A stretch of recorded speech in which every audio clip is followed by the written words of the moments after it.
welcome to the U.B.A Thanksgiving Special, where we have a title match coming up here. Your champion, the Northeast Heavyweight Regional Champion. Gobble, gobble, gobble! Mr. Deflate Fist Scott Santos of the Good Brothers. Disclaimer, Deflate Fist, he is a New England Patriots fan. Yeah, Patriots rock, baby. And right now they're losing to the Jets. So he may prefer to be here anyway, trying to defend his title against Justin Sloan. Justin, who is your favorite football team? I'm a Cowboy fan. They won. Yeah, for once. For once. Along to go with their 5 losses this season. Excellent. It's 3 in a row. They will have the right to get splattered by somebody in the postseason, assuming it's they're there. That's exactly what's going to happen. Probably. Yeah. Now, both teams have Lodi Lanes as their house of origin, both the Good Brothers and in Vain. However, you've bowled in a couple of leagues here. How much of an advantage do you feel if that's going to be for you today? None. It's Lodi. They don't have the same shot twice. Because I'm left-handed. And he's a lefty. So. And he's lefty. No. Money Webster, so more DMV action to come next month. But for now, we have Scott Santos, Justin Sloan. Best of 7 for the Northeast Heavyweight title match. Well, you know Money Webster would be a factor immediately when he sort of eviscerated Doug Hahn in his first match. You knew that he was coming there, and you knew that he was going to be a player. Right here at Lodi Lanes. Right here at Lodi Lanes? Yes. You don't need to drive up. So practice over to... And here we go. Yep, and here we go, basically. So once again, I thank everybody for tuning in to today's WCS Turkey Bowl, live from Lodi Lanes. Today's heavyweight title match.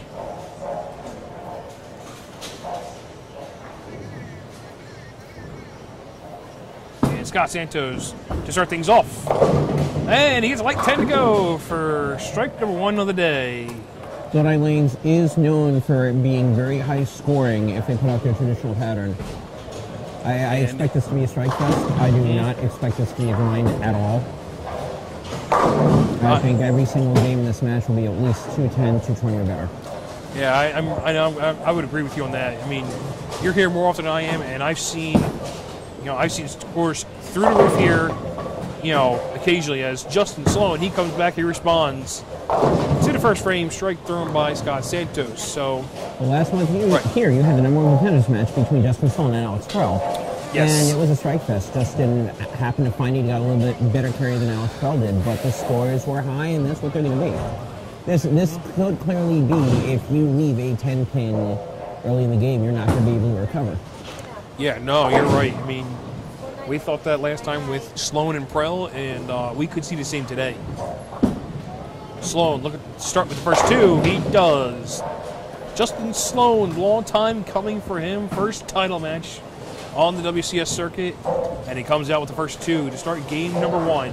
Right now, his wife, Kathleen Sloan, has done something that Justin has not done, and that is a title belt here. Kathleen Sloan was a Vixens champion. Yes, Kathleen Sloan, a former Northeast Vixens champion. The first one in the family to get the belt. And maybe through the bottom. Scott Santos looking to respond. That one is in a little bit, but it holds. And he matches Justin Sloan strike for strike in the first 2 frames. This is going to be like this all day. Yeah. There may be a little bit of oil coming down. There may be a little bit of adjustment, but it's not going to be a lot of adjustment. Both of these bowlers know Lodi very, very well. Very well. And you're absolutely right. These are 2 high-caliber bowlers. Justin Sloan, obviously, bowls league here. He knows pretty much ins and outs here for the most part here. Scott Santos, pretty much just as much.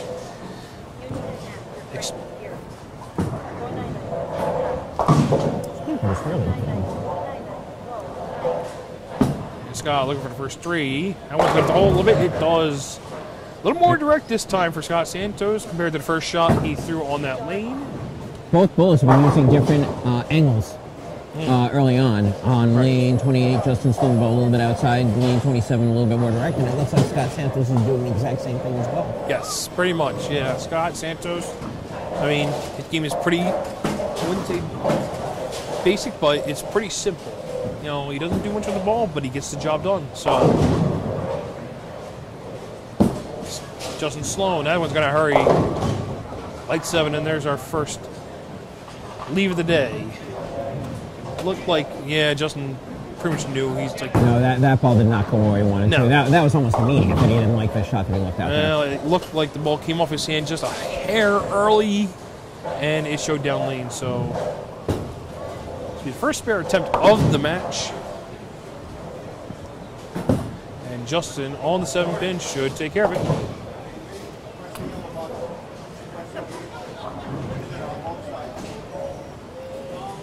So when you're only going 5 out of 6 strikes between both competitors, the only blemish so far, Justin Sloan's late 7 pin. And I don't... It is the first break in this match, but again, I think this match is going to go on for a while. This is very, very early.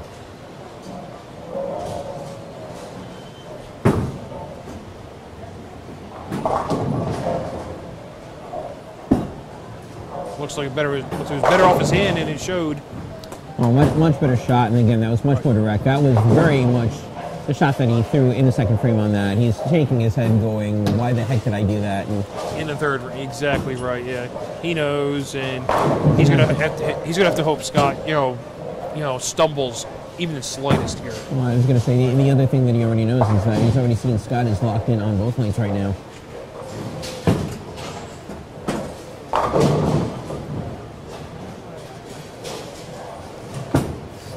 Scott looking for the first 4. He's got it. You can already tell with Scott Santos' body language. He's gotten the front down there. He's gotten the crouch. He'll eventually, Yeah. I don't think he's going to pull it out of the arsenal now, Oh, but no. if it's a game-over shot, he is going to put up a match-open shot. Don't be surprised to see the Scott Santos ninja kick come out of the I arsenal. was just gonna say that too. Took it from me. So yes, He's my teammate. I got to put that in there. All right. You. All right. Fair Disclaimer, enough. I am from the Good Brothers, and Scott Santos is also from the Good Brothers. Fair enough. But you're right. Too early for a hiya ninja kick.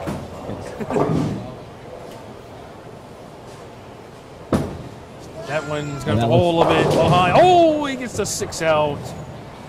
6 does go out for Scott, and he stays perfect to the first half of game number 1. He's my teammate, but I have to say that shot was clearly a mistake. That ball got way too high in there, and he got a little lucky on that.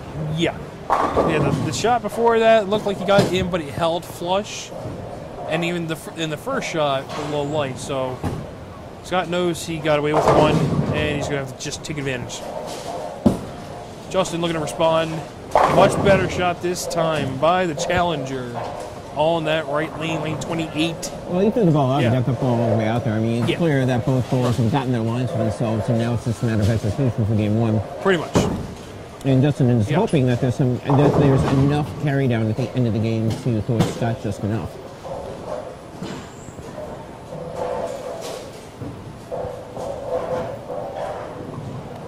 So you don't want a piece of this? This is really good. I think I'm okay. I think I'm going to reluctantly pass. Okay.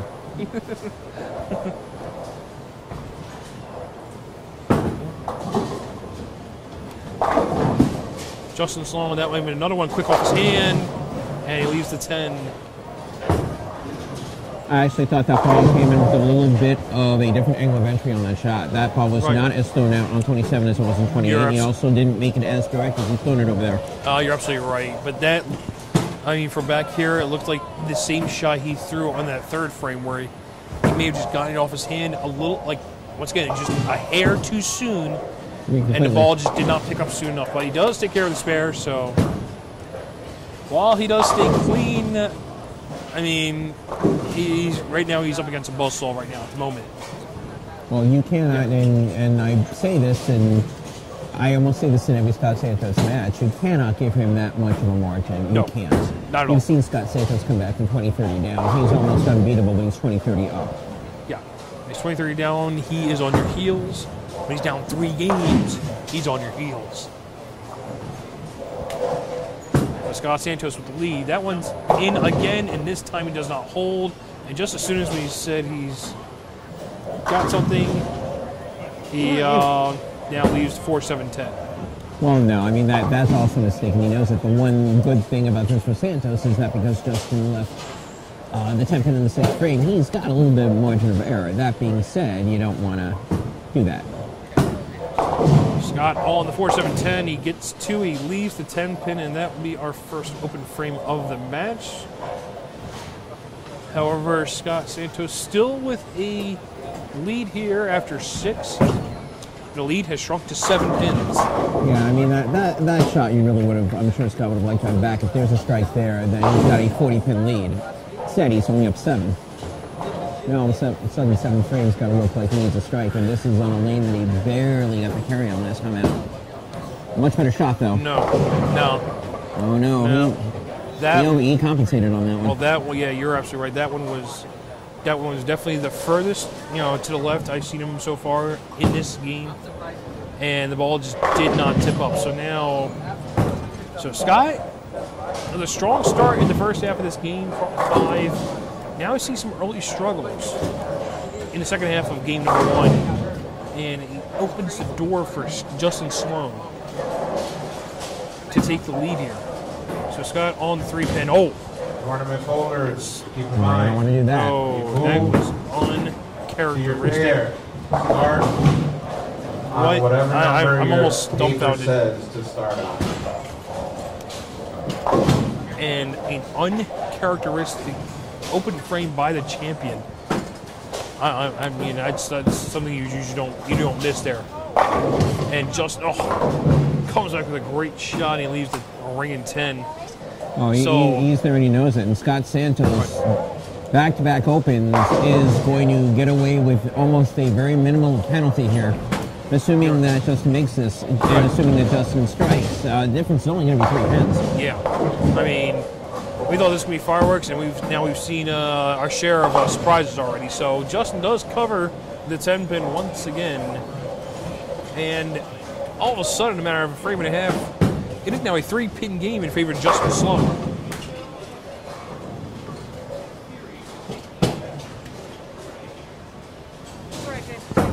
So, as we mentioned, we have 4 matches altogether today, including this title match. So, as the other matches do finish up, we will keep you up to date on those matches as well, including the Cruiserweight number 1 contenders match going on next door. 25-26, Darius Mays, Raul Renteria, which they are in the early going here. Justin here, the early going of this best of 7 title match, and that one did not look good off his hand again. I don't know if that was an errant shot on his part or if we're starting to see a little transition already. I was going to say, the transition's coming down a lot earlier than I think either of us thought. Right. Well, also keep in mind they did do the lanes right before they started. So, and watch out! Oh my goodness! And Justin Sloan said this in the pre-interview. The one thing about low-die lanes is you don't know necessarily what you're going to get, and sometimes you're expecting one thing and getting something else. Yeah, yeah, that's absolutely right. I mean, these last couple of frames have been very unexpected, at least on my end. I mean, Scott looked like he couldn't miss, and now he goes. Back-to-back opens. Justin Sloan with a chance to take advantage, and he goes ring in 10 and then chops the 4-8. So anything could happen now. Scott takes the lead. He gets a mixer to go. It's a key strike here in the 8th frame. Well, keep this in mind. There is a tie potential in this game. Right now, if Scott goes out the door, he'll win 244-224. However, if Scott goes Dutch, and Justin only throws spares instead of strikes, we could see a tie here. Something like that, yes. Actually, spare here by Scott, and the max scores will be equal. Yep.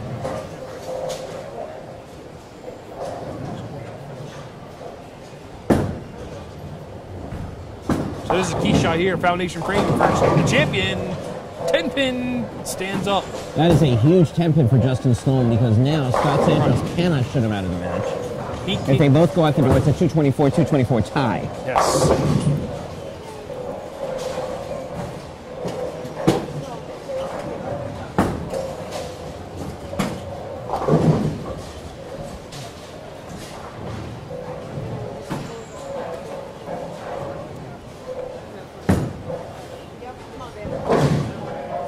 So Scott, that is, of course, Santos will make a spare. Yeah, this time he does. I didn't want to say anything, but Yeah. You don't have to. I'm his teammate. I'll say it. Oh, okay. There you go. All right. Oh no, Santos is really, really good with spares. I mean that may be a very rare one-piece spare just from him. And keep in mind, Scott and I have pulled together in the tag team division. We got to the tag team title match, so he can make spares, especially in clutch situations.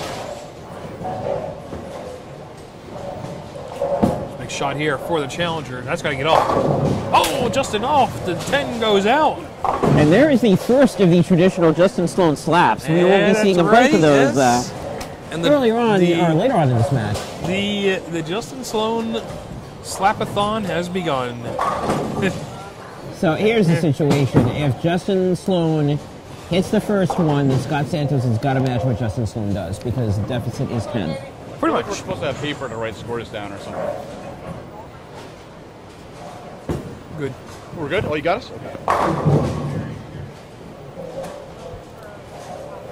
And to answer the question, no, they don't need to have paper. Nope. So this goes to record and we can all get familiar. Yay. So Justin Sloan to start the 10th frame. I get there, flat 10.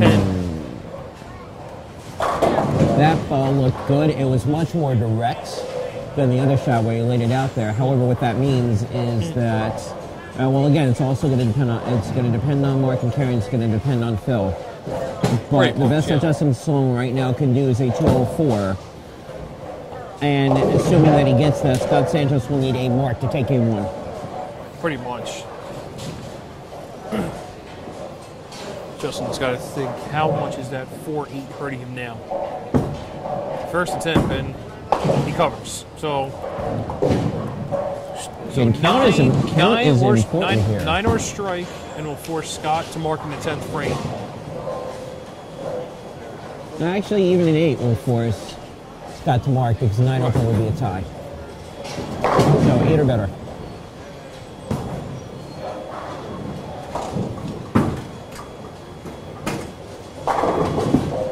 So the challenger to close out his game number 1, and he may have found something. He finishes his 10th frame with 9 spare strike. He's in the clubhouse with 204, and he awaits his fate now. Very simple. Yep. Mark is a win, open is a loss. Yeah, pretty much it. Justin Sloan, 204. Scott Santos will need a mark.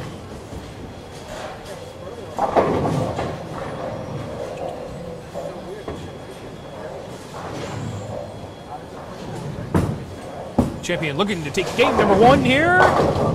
Gets it to go. And as I said, you do not put Scott Santos in a position to win a game because if he does, you'll be left disappointed. Pretty much, yeah. And he rebounded off the back-to-back open frames. I mean, he put up just enough. Justin had his opportunities still. Yeah. I mean, he may be looking back at that 8-1 frame and going, what the heck did I do there? I mean, a couple of shots, it was just like, what the heck happened? 4-8, a very makeable spare there. Sure. So this will now officially give Scott the win here in game number 1. So your Northeast champion survives game 1. What scores over there?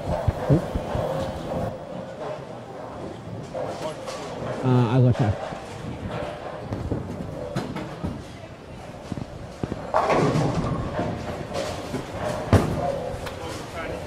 So as mentioned before, as we do have other matches, as we'll give you up to date on that as they finish up. The heavyweight opening round match between Nick Gavron and Michael Franken. Franken jumps out to a 1-0 lead as he wins game 1 208 to 202. This was very tasty. I'm very disappointed that you did not have a piece of this wonderful peanut butter and sandwich. Scott Santos close out game number 1. And he leaves at 2-4, but it's going to be more than enough. So your defending heavyweight champion doubles in the 10th frame and goes 222 and takes the game 1 victory over Justin Sloan, 222-204. Meanwhile, on the welterweight tournament side, Rocco Mazza shoots a 184, and Luong Gordon, who has been getting better and better with the more experience that he has, 223. There you go. Luong leads that matchup 1-0. There you go. So far, the welterweight with the highest score of the day so far. Not saying anything there. They'll probably change real quickly, but Looking over here, number one contender for the cruiserweight. He's got a little battle over here. yeah. Now notice I would say a similar pattern. The bowlers off to a strong start, and then the second half of their games they would they'd fight transition. They'd have to fight change their direction as far as their ball path goes. So it pretty much can say it's the same across the board for all 4 matches.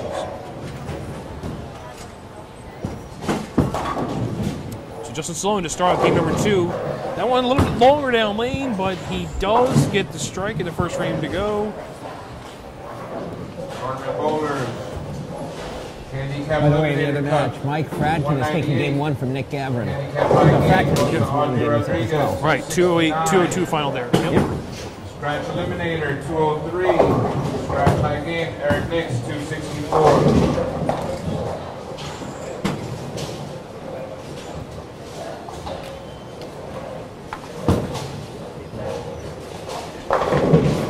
Well, clearly Raul Renteria not at all comfortable with Lodi at this point, and that surprises me a lot.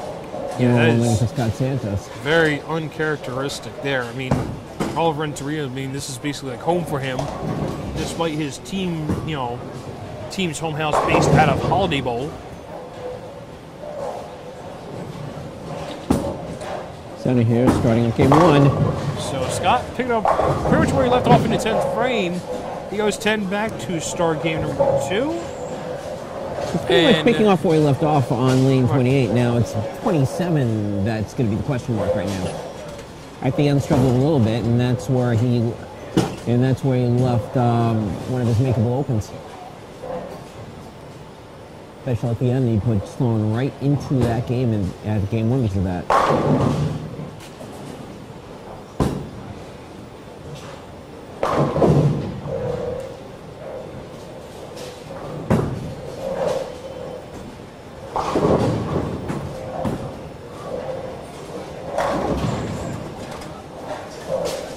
Santos right low, looking for 2.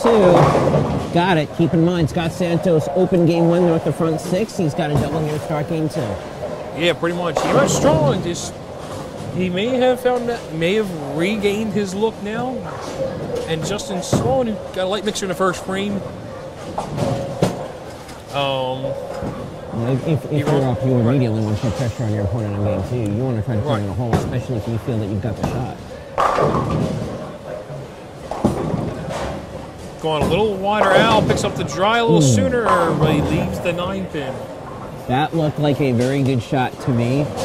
He may not have had the reaction that Justin wanted out of it, but for me, that was a good shot. Even the 9-pin up there is a little bit on the unfortunate side for him. Pretty much. It looked like a pretty good shot here. He's moving his line out further, closer to the gutter. He's trying to pick up the dry a little sooner to get the ball to read up a little sooner.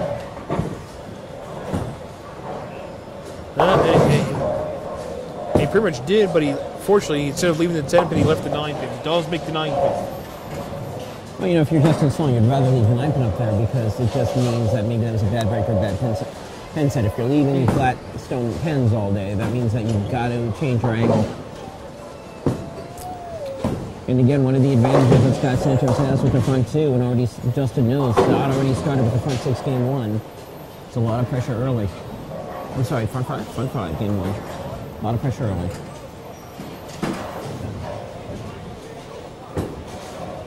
Justin Sloan looking to rebound off the solid 9. And now he comes back with a flat 10. So now for the challenger, we have light mixer, solid 9, flat 10. So this is not a good sign for the challenger.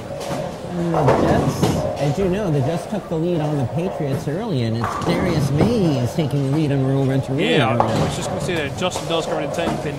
Your update in the number 1 contenders match for the Cruiserweight division. Darius Mays takes game number 1, 205 to 201. So the number 1 ranked bowler on the Cruiserweight list is up 1-0.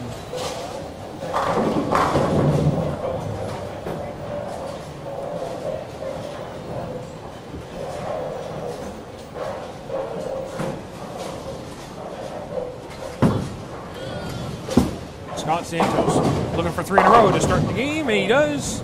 And again, look exactly in the posture that Scott Santos has. He's got the fist up there. He's walking back. He's walking up. He's crouching. That is the look of someone, of a veteran who's very confident in the shot right now. He's been here before. You know, we joke around a little bit about age and about seniors and how seniors fall. You know, again, we're joking around with Scott and Tom, especially in the last match. Yes. Hannah Bianco, by the way, who won his elimination match this month, so he's still very much on the chart. And I know he wants a little bit of a rematch, and we joke around. But he did. One of the major advantages of being a veteran here is you're used to this sort of playing field, and you're used to these conditions. Scott Santos. Oh, that looks great. That's got to hurry. Ooh, 7-10. I should stop saying the shot looks good when he has it up there because I haven't gotten one right so far. I'm 0 for 4 between Scott and Justin. I'm 0 for 4 in terms of saying shots look good. Pretty much. You're 0 for 4. This is not a good Dark Cloud is kicking in at this point, apparently. Right. Pretty much.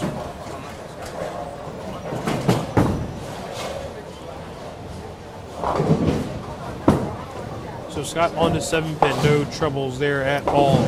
Now, Raul Renteria, who's right behind me, well, now he's left. No, now he's coming back. So, Raul, I know that you asked me what the scores went against Scott. I know that you have, shall we say, no love lost for Mr. Sloan because you used to be on the same club. What's your thoughts on this match? Do you have a rooting interest, rooting for or against, or...?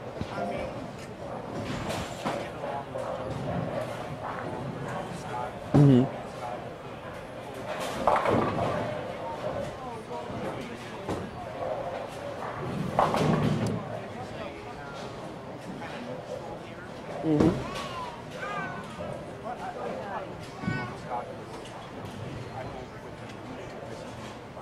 You guys pulled together at a last team standing last year, right? Or a gauntlet? Yeah, you made it in cash. Congratulations on that. Anyway, I'm going to let you continue your match. Good luck, sir. Goodson Sloan making the spare there. He is down by 22 as we go into frame 5 of game 2. Pretty much, yeah. As Raul gets back up on the lanes to continue his match. Justin Sloan striking the first frame has not... Oh, now I stand corrected. He beat me to it. Justin Sloan... Our prognostication so far has been fantastic today, hasn't it? I was just going to say, I mean, he'd only struck in the first frame. He hadn't struck since then until now. Until now. Yeah, I guess he just got to wait till I begin to say that, and then he strikes. So we're trying to get good sound clips for the video packages. Right now, none of that is happening at this point. And I apologize to Tony, our camera person, right now because we're trying really hard. I don't like our chances of selling this to the crowd. And I didn't like the chances of Scott on that shot. So I mean, that one was wide, maybe a little hard. I looked like there was too much power behind it. Yeah, pretty much. Too much power, a little wide to target. The ball never had a chance to pick up. And he leaves. Well, what time is it during the day? 2:08? That's still lunchtime. Leaves the lunch bucket. Lunch bucket. He's lunch.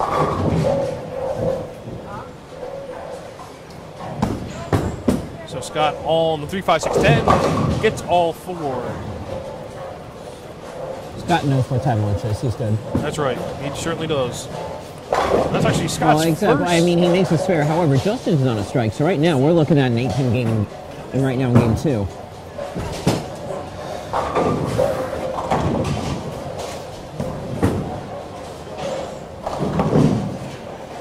I'm going to go have a little peek ski over heavyweight match. Gordon's going to scout out the scores as our opening round heavyweight match. He's coming into an end here at game number 2. Scott looking to rebound. That one definitely a little bit harder, but more direct this time. The fun thing is that I can actually comment, and I don't have to be right next to you. I can just go over and look and see what's going on. Pretty much. What's going on right now is that Fratkin's opened the door. If Nick Cavallo's out, he will take game 2. If he does not, then Fratkin will be up 2-0. So Fratkin in the clubhouse at 225 over there. Yeah, like I said, Gavin will need the first 2 in the 10th to take that game to even things up at 1 apiece. Justin Sloan looking to make things 1 apiece here as well, but so we need to put a few together here.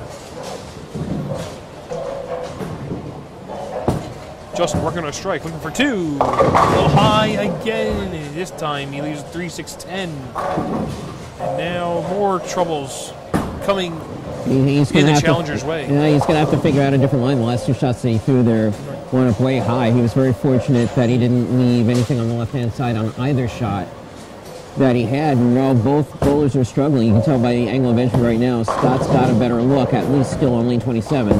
If Scott can figure out lane 28, Justin's going to be in trouble game 2. Oof. Yeah, Justin Sloan making that spare the hard way. I mean, oof, that was going to be a little disastrous, but he does cover. So as you mentioned, yeah, I mean, trouble on the right lane for the challenger. He goes solid 9 first time on that lane this game, and the last 2 shots are checked up on him. He's on 6-10 now, 3-6-10. I think that last shot, he was a little surprised there. Made a move and it's still checked high, so. Got to make a move. I mean, I think Justin Sloan's figured out lane 27. We'll find out right now. That ball looks good, and it is. There we go. Hey, I got a call it. Hey, Gordon's 1 for 5 now. All right. Yeah, that is back-to-back strikes for Justin Sloan on that left lane. He just needs to figure out the right lane, and hopefully, you know, once again, he's going to need help from Scott again. So. We're joined here by the lovely Ashley Gottlieb, who's got a title match next month, actually. Yeah, first title match for one, Ashley Gottlieb. It took me long enough.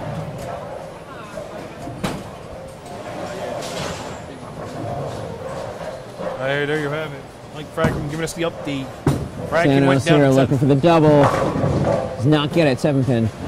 It's keeping Justin Sloan in the game. And, you know, if you're Scott, part of what you're thinking is, you know, it would be great to go up 2-zip. However, again, is you're leaving Justin around.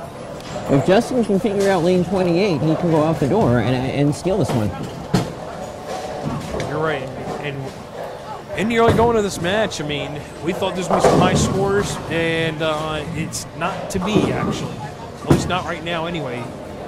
But Scott doing exactly what needs to be done. He stays clean. Justin as well staying clean as well.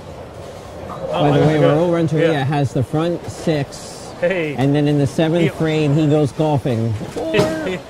He almost pulled a Dansbury. He needed the next hit, that's all. Well, the bigger issue with that is that despite having the front 6, right behind him, Darius Mays has 5. So Darius can actually now take the lead with the strike. Yeah, I don't want to say it too loud in Scott's approach.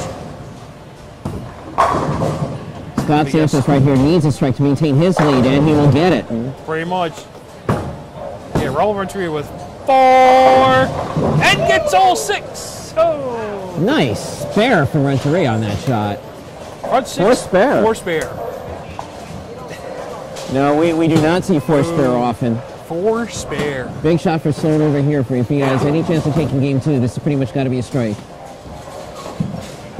Coming up, you can cut it to 8. Oh, and another solid 9. And that ball looked good, and I thought that he was going to hit it. He does not. He leaves a 9-pin. And right now he's eating his jersey in frustration, and I don't blame him. I would be doing the exact same thing.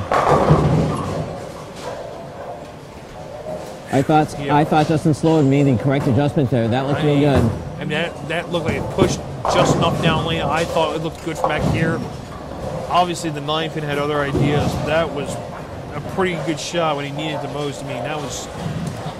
I wouldn't say that was gross, but that was pretty sick. So. No, you can say it was gross, but that's, I believe, that's 9-pin either number 2 or number 3 that he's left. And he is not getting the carry right now, and you would actually think, as Scott has pointed out, that Justin, he knows how to bowl league here. He's got to figure out where the carry is eventually. Justin good on that left lane once again. It's 3 in a row for Justin on the left lane, but once again he fails to get a strike on the right lane again. Well, so here's how this sets up right now. Justin Sloan, it's an 18-pin deficit. If Justin goes out the door, it is a 217. And if he does go out the door, that means Scott Santos needs a double somewhere along the way. Now, he's got a strike in the 8th frame, so a strike through the 9th means he will get that double going into the 10th. However, again, this lane has not been kind to him as of late.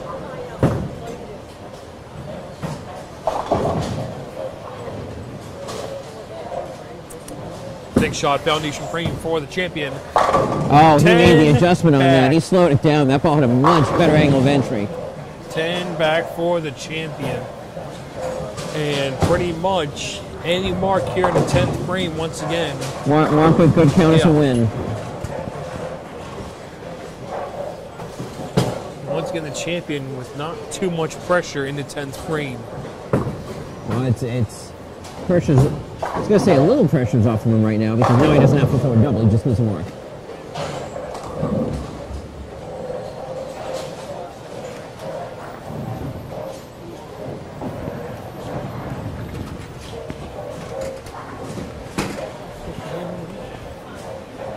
This one for game number 2 and a 2-0 lead. 10 back again for the champion. And he does get the much needed strike in the 10th frame. That gives him 3 in a row. He started this game with the first 3. And right now he's got another turkey. And that pretty much will give the champion a 2-0 lead in his best of 7 Northeast heavyweight title match.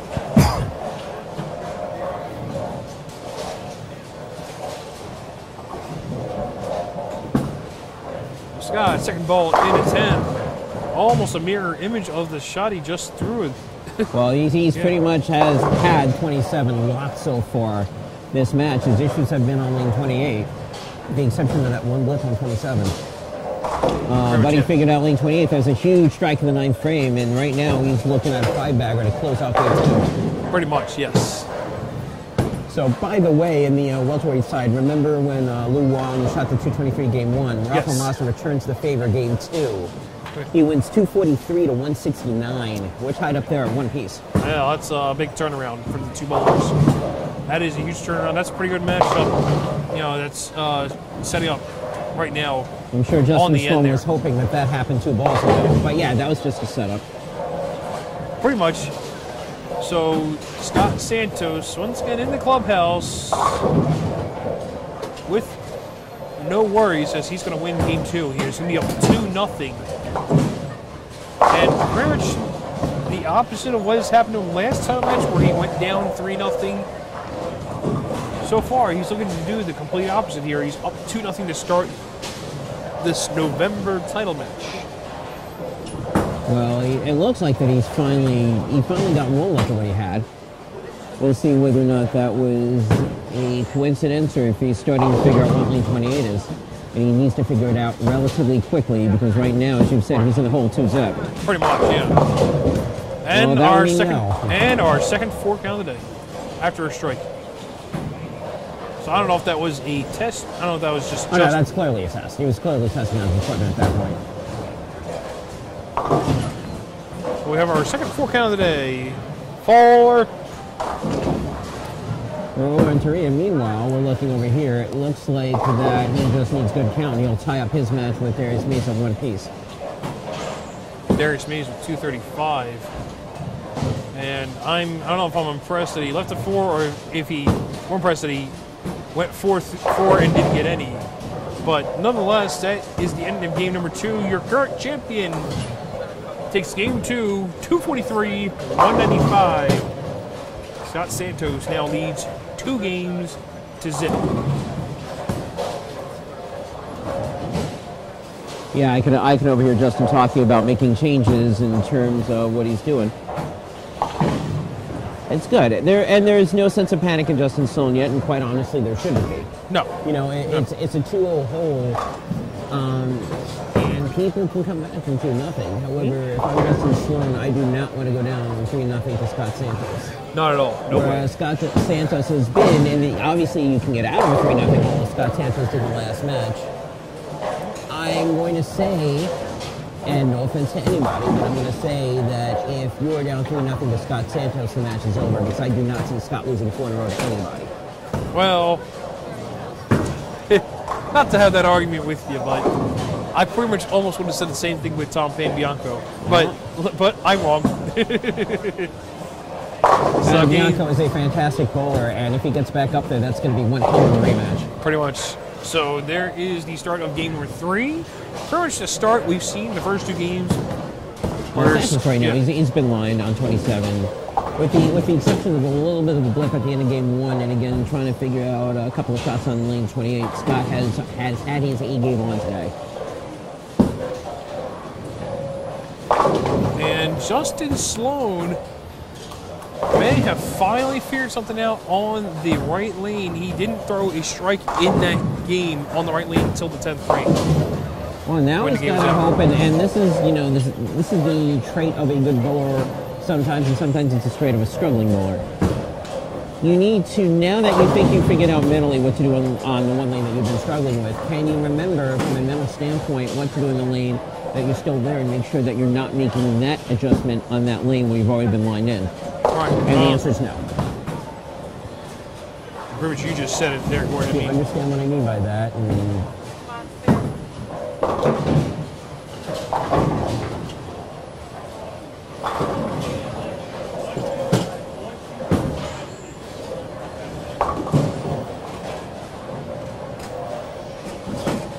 Justin on the 3-6-10, straight at it, and once again, it's a close one, but he picks it up. It was a little bit of an adventure, but he got it. Now, the key is, and that was my point before, the key is consistency. Yes.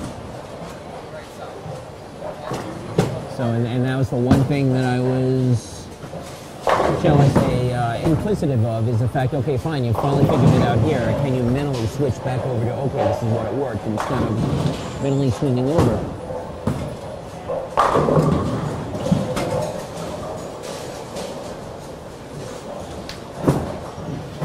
Scott looking for a double to start, and the ball, well, I mean, I think both Scott and I are like, can you run an instant replay on yeah, can we get instant replay on this, Tony?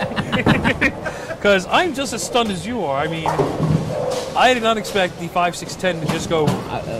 Yeah, the light. Let me play that back. The light hit that Scott has been getting all day with that shot didn't happen that time. 5-6-10, and Justin Sloan's going to get a very early break in Game 3. Well, he could. I mean, let's not count Scott out. Yeah, he could make this. Well, no, but I say even if he makes it, and again, Scott has rattled off the first 3 and 4 that he didn't get 1 and 2 and have a lead. So the fact that even if he gets it right now, Justin Sloan is not down by anything in Game 2. He gets a bit of a break. So Scott on the uncharacteristic 5-6-10, he leaves the 6-10, and ball turn got in his way. Scott, I think, is just so stunned at what he did in Frame 2 that now his world is discombobulating around. Pretty much, I agree with you on that one. I mean, I'm still kind of surprised on that leave. I mean, that was very uncharacteristic. No, right? Once I watched that shot, I think how bad it actually was. Scott pretty much is like, maybe I didn't throw the ball that good. There's a hair chance that maybe I didn't throw the ball that good. But as you mentioned before, Gordon, that does give Justin the early lead here. Something he hasn't seen pretty much all day. But Scott looking to rebound. And that was the mix he was expecting on 28, and he got on 27. And this time... No 5-6-10. Yeah, right. 5-6. However, and a major however here, and you said it, and I'm going to accentuate what you said. This is the first time in the match that Justin Sloan's had an early lead. Yes. Because the first game he had the front 5 thrown against him, the second game he had a turkey thrown against him. He actually has got a lead. Now he has a chance to extend get the lead. some control in this game. And that one checks early on him. And yeah, you saw Justin there. It's like, you know, it's like he got it out a little bit, and he felt like he got it out a little bit, and it just went like dead. There's now the transition to the right-hand side that we were sort of expecting to happen now, and it came a little bit early in game 1, but now it's there. Uh-oh, this could be trouble. And now there was the break that Justin had, and he gave it right back to Scott. Right now, Justin Sloan holding a very tenuous 1-pin lead unless Scott doubles, in which case he will have a no-pin lead.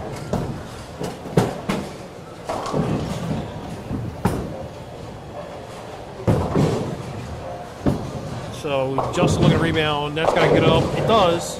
So he rebounds. That ball looked actually better than what he threw on 28, and he could have gave the grimace of, is that where I would throw the ball? And now if he's looking very quizzically at the shot, but the answer is yes. I mean, he's still trying to figure things out. And even though he's got a 47 in the third frame, he's still very much in this game because Scott opened in the second. And if he marks over here, Scott Santos is still down.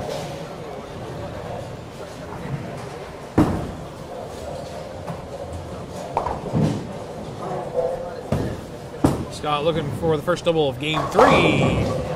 And this time the 5-6-10 cooperates on that lane, gets them all to go down, and he extends the lead.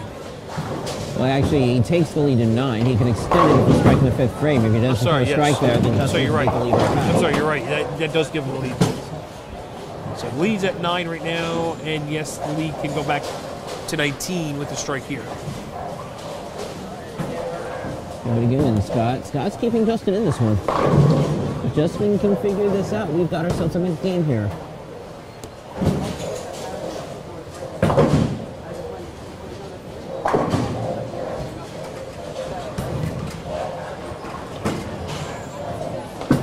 So looking for, oh, that's wide. Oh, that's wide. way He knew it. wide. He knew it. Yep. He knew it. Off the end. Just wanted to get that shot over with. Pretty much wide target. Maybe leaves himself something to make, I think. Leaves himself the everyday 139.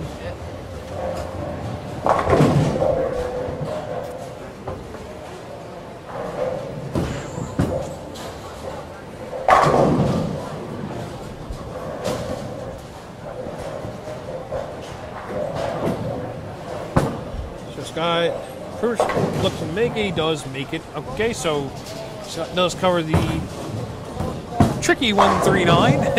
Heavyweight alert right now in the other heavyweight match going on. Nick Gavrin has a 235 in game 3. That is more than good enough. Right, does not catch him, so Gavrin's going to go up 2-1 in his match. It's 236. And now the question becomes, can Justin Sloan throw another strike on 28? If he does, he takes the lead. Pretty much, yeah.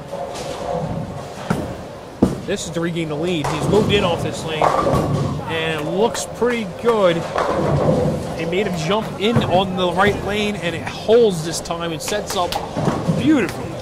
And we get some signs from life from Kathleen Sloan, and at the beginning there hasn't been much for him to cheer about. Now all of a sudden, with Justin taking the lead in game 3, there certainly is something to cheer about. Yeah, pretty much. And pretty much knows I'm not saying very there's few anything signs bad of with life that. You board should do it. and very few slaps too. Kathleen's just like, I'm sorry. I'm like, no, don't be sorry. This is your husband. You should be supporting him. Justin looking for a trick here. Oh, Says, Justin doesn't like that one. Oh, it does hold though. A little jigging and jiving from the challenger, and he gets a turkey. He hasn't thrown many of those today, but this one is pretty big as he extends the lead to 14.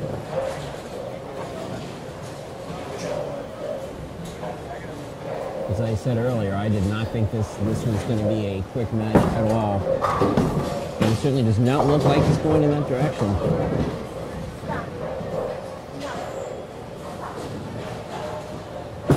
Scott looking to rebound. He does. There's that hit. Yeah, every time he goes up on that lane, you think like, is the 5-6-10 going to stand up? But this time, I think we safe to say that the 5-6-10 was a fluke. I'm sorry? I think it's safe to say the 5-6-10 was a fluke. Well, he's had 2 silly miscues. The 5-6-10 is one, and the throwing the ball from Nebraska and not hitting the head pin on lane 27 was the other one, and Justin Sloan right now is taking advantage.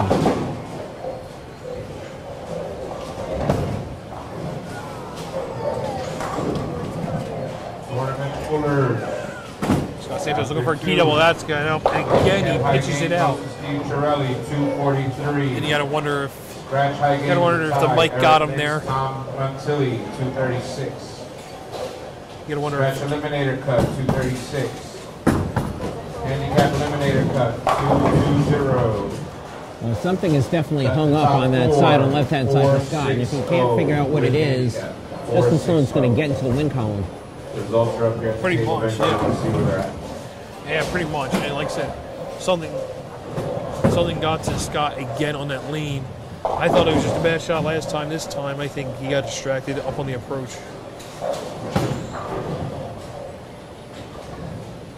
So Scott on the 1369.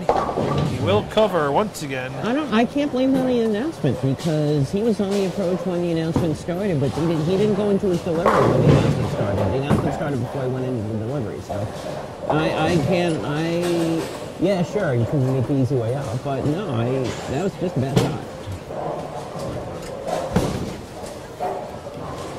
Either way, Justin Sloan going to take advantage of it, and he may have finally be sold on a line that's going to hold for once. On the right-hand side. He's got two in a row now on that. Well, on the right after lane. his open in the third frame, that's now 4.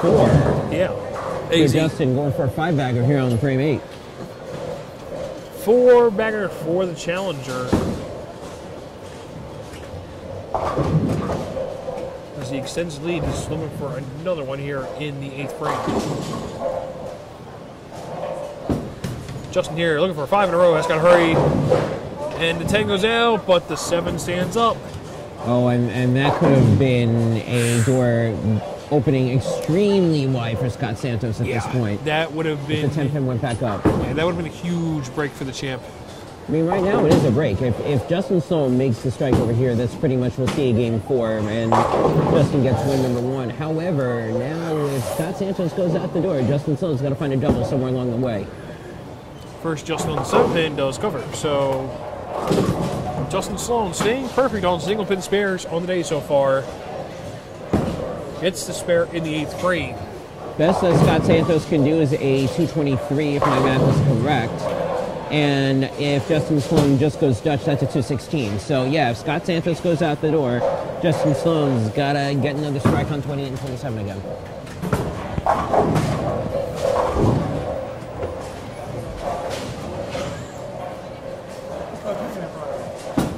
So I have no troubles on this lane, and just as soon as I say that, he goes to the face 4-7-10, and the champion's chances in Game 3 are becoming slim down.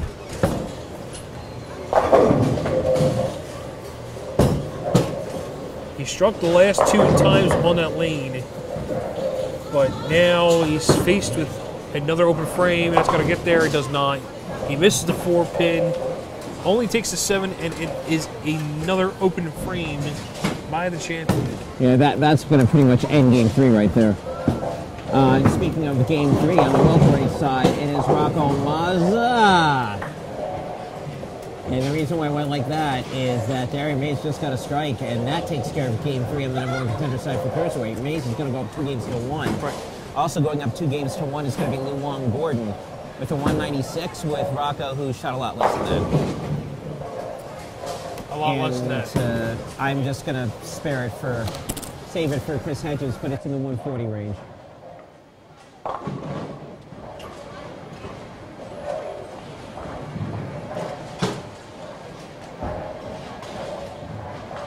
See, Jonathan is now going over to check the scores, and I'm going to be a nice guy here and not publicly announce what Rocco Mazza shot Game 3.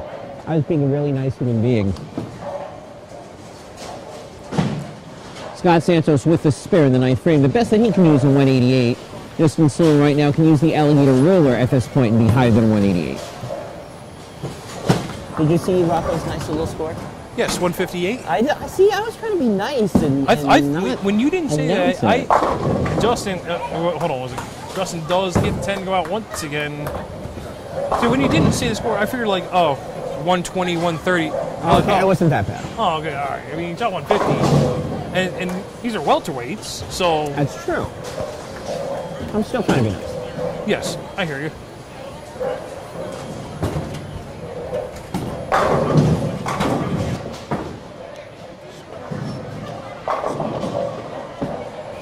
Justin here, 10th frame. He pretty much has Game 3 locked up, and that pretty much will seal it.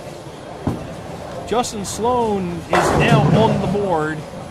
He puts together 4 in a row in the middle of game 3, and he's got a double here, enter the 10th frame. And he's going to have more than enough here in game 3 to get himself on the board. He'll be down 2-1.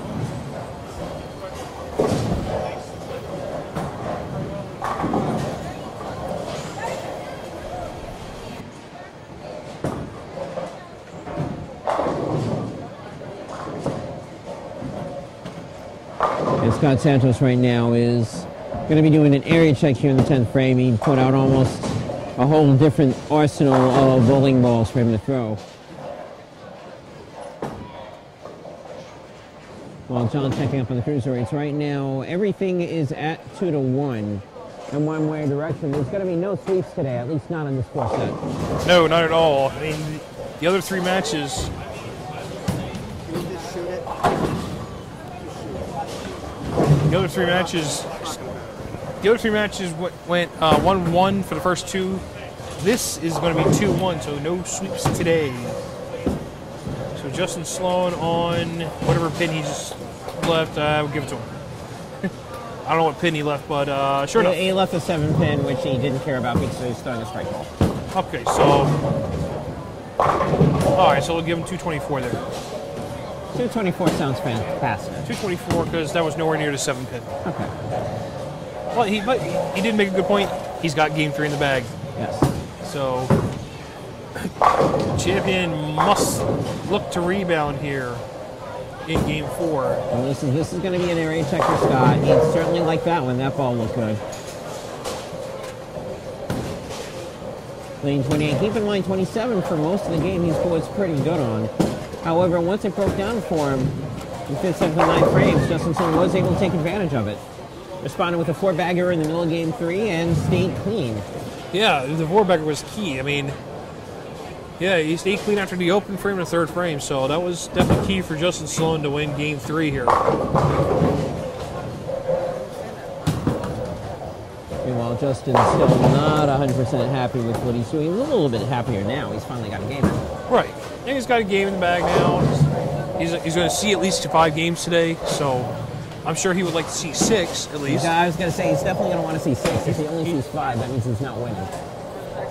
That is a pretty good assumption there.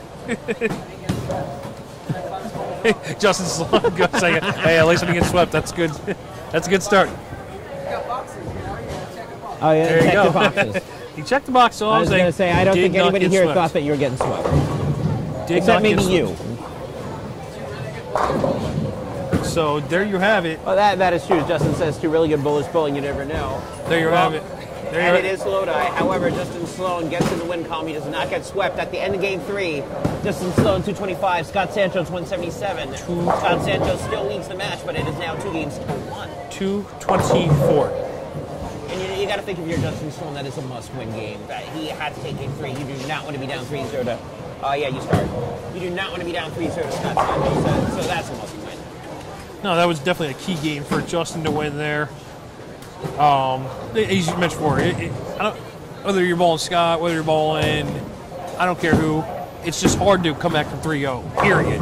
It's hard for everybody except Scott Santos. It might have been hard. I mean, he still did it. He still did it. He still did it. However, that is not a situation that anybody's in right now. Right now, all bowlers are in 2-1 situations. If we start game 4 here, and here comes Justin Sloan, he can start off strong, and he does. Yeah, Justin pretty much, yeah, he's just dialed up.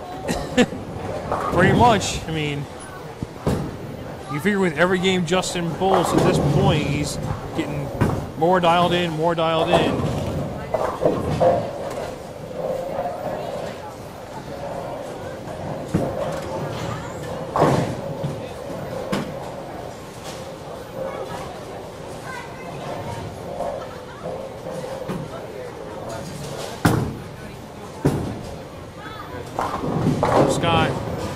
Scott responds to Justin Sloan's first frame strike with a first frame strike as well. That's one of those balls he took out in the 10th frame to start playing around with.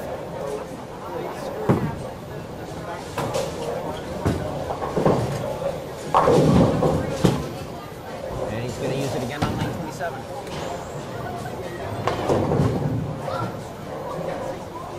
say right now the scores are pretty much coming as advertised in the heavyweight matches.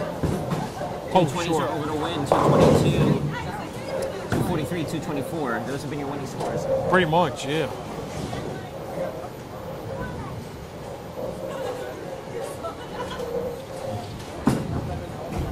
Scott looking here for a double, and that 5-6 was creeping up a little bit.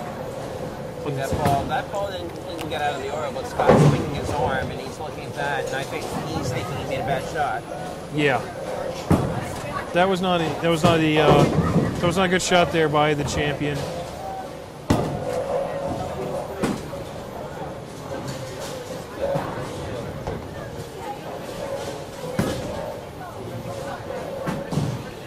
Scott on a 10 pin. He does cover once again.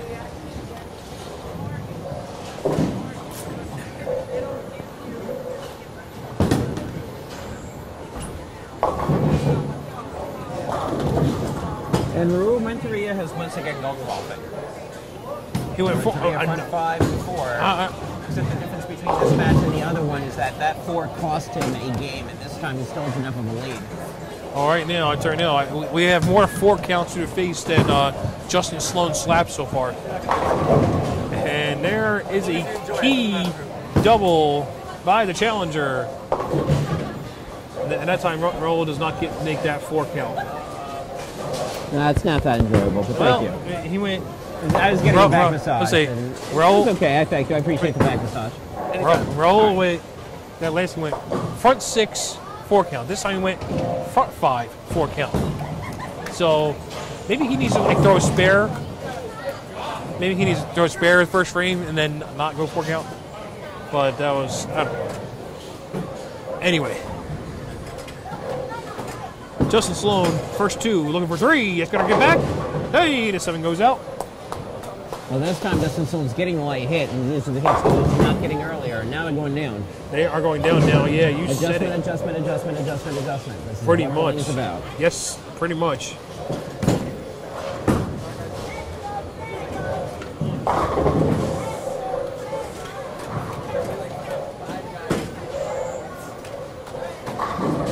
Speaking of adjustments,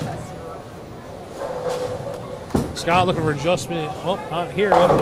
He gets 1 to go. So Well, now he's got 20 in line, and now he's got to figure out. all right, 2 for 2 so far this game on 28. And yes, you said it. Well, his walk on 27 broke down at the end of game 3. He had a whole bunch of spares in there, which usually a whole bunch of spares is okay, but a whole bunch of spares is not going to do anything when Justin Sloan's got a 3-bagger.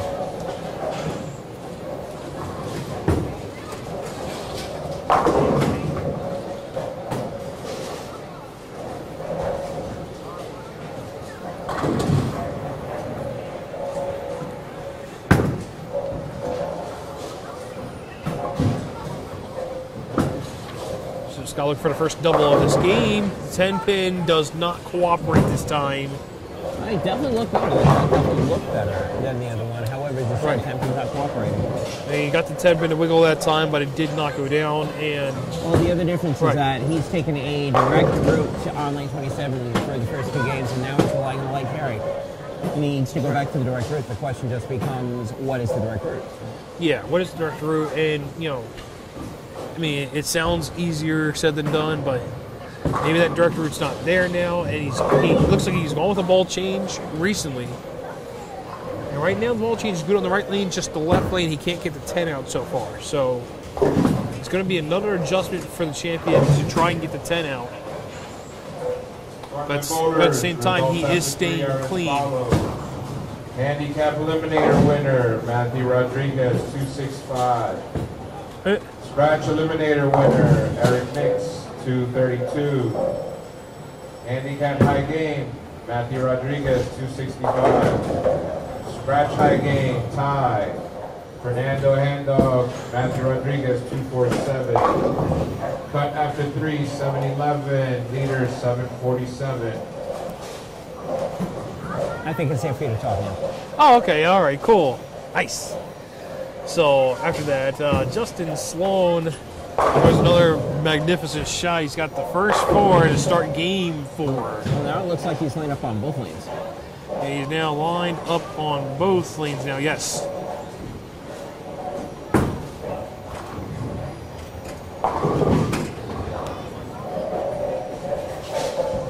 Justin Sloan looking to stay perfect. That's going to get up.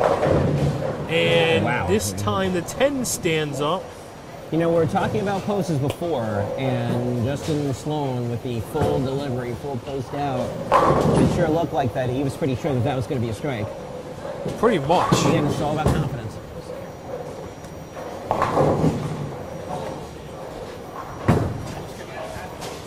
Yeah. No, 2-1 is best. So Justin on the 10 pin will take care of it. No problems there. You know, one of the weird things about a lot of lanes is sometimes their back end completely hooks the ball the other way around, and that makes shooting the corner pins an adventure. It looks like the sides are a little bit flat, they go a little bit out of bounds. So far, no issues from either bowler in the corner pins. No, pretty much. And you're right. That's what it looks like right now. So, but yeah, I mean, both bowlers, no issues on their corner pins so far.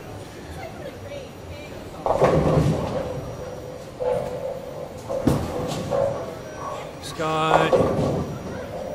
Yeah, once again, he gets the strike on the right lane. Yeah. I didn't have any doubts. Remember what I said Yeah. about Justin on game 2 in terms of going back and forth? Scott Santos is now in that same position that Justin was. Yeah. Right, fine. Now you got Right. 28. Can you figure out 27? Pretty much, yeah. You said it. I mean, it's pretty much like Justin Sloan again, but the other lane 2 games ago. So, Well, if Scott figures out 27, it's the deficit for Scott's under 20 pins. yeah, it's gonna be a game. But he's got to find a line that gets him 10 pins down.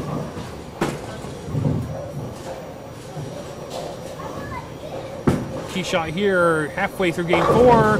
Well, he got 10 pins down. I don't think it was the way he wanted it, but Well, he got the carry that he Yeah. wanted. He moved the ball a little bit higher. He did not rely on the light hit.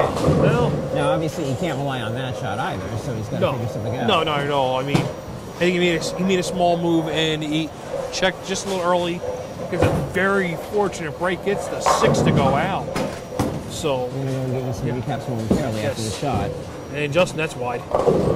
That shot- very, very far. Yeah, that one was wide. So Darius Mays opens in the 10th frame, so Earl doesn't need to do anything. He's going to take game 4, and you're going to be tied 2 games apiece in the cruiserweight matchup. Yeah, that matchup, cruiserweight #1 contenders match, that has gone back and forth. Mays taking games 1 and 3, Raul taking games 2 and 4 so far. So this is a back and forth competition here between the 2 cruiserweights. So Justin on the 2-8, he does cover.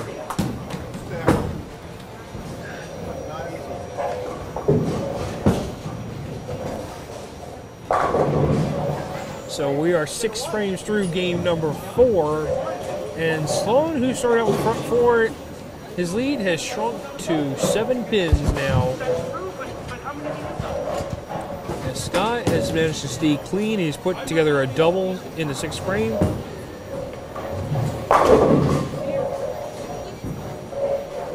Justin has been pretty good on this lane for most of the day, and he continues to be good on that lane. We have a smack talking match, by the way, between Rahula and your boy Troy Gafkin. Oh, nice. All right. Rocco Mazza is going to shoot a 243. Well, The best that Lou Longboard can do is a 215, and he's not going to do that, so that match is going to be tied up 2 apiece. so the, Nick Gavin needed the first strike in the 10th frame. He got it. He is up 3-1 on Mike Fragman. you said he's having a smack talk competition? What? It's like, I'll put it this way. It's like, I know if I didn't have a belt, I wouldn't be talking smack. It's like, oh, it's like, Raul Renteria is 1 match away from having a belt. how many times? Scott, my goodness. Scott's new friend has become the 6th pin. Scott new friend is the whole back row. However, he's cut it down with 7. He's now trailing by 7 going into the 8th frame, and a strike here forces Justin to keep striking. Obviously, if Scott goes out the door, Justin's got to follow it. Pretty much. And yeah, Nick, in that heavyweight opening round match, Nick Gavron losing game 1 has won the next 3 games. He's up 3-1 now. So they won 268. Highest game of the day so far. So and that could be beat here. Actually, no, it can't. I'm sorry. Not this game anyway.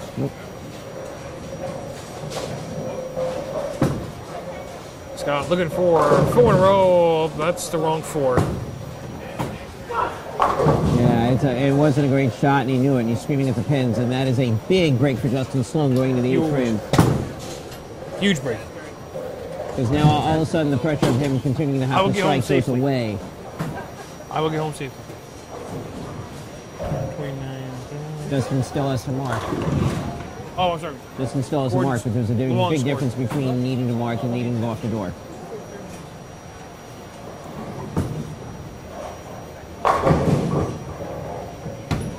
So Scott on the lunch bucket. That's gotta does not get up. And it doesn't look like Scott's having any fun on the approaches. He's standing over there. He is saying some things to himself that I'm not going to discuss over here on the because it's a not safe for Thanksgiving work environment right now. Nah, not really. Speaking of Thanksgiving, don't forget later today, pizza eating contest, 4 o'clock. Well, yes, got a couple people involved. I don't know exactly how many yet, but I'll get that done once we're done with this match. We got a couple people not named Alex Prell. Yes. I'm kind of disappointed. And Justin Sloan, it looked like in the first 2 games, didn't look like he was going to have much of a chance here, has fought his way back. No, that's why I said there's no panic here. No. There's absolutely no panic, and as I said before, this is a Scott Santos match, which means it's almost guaranteed to go 7 games. Yeah, pretty much, yeah. So no, being down to 0, no. Down to 0? No problem. I had no faith that this was not going to go 7. And Justin Sloan once again with another turkey here in game. Both bowlers are 4. screaming right now. One in satisfaction and one in anger. And even though it sounds like the one that sounds like he's in pain right now is Justin Sloan, he's actually the happy one at this point. Oh yeah, pretty much.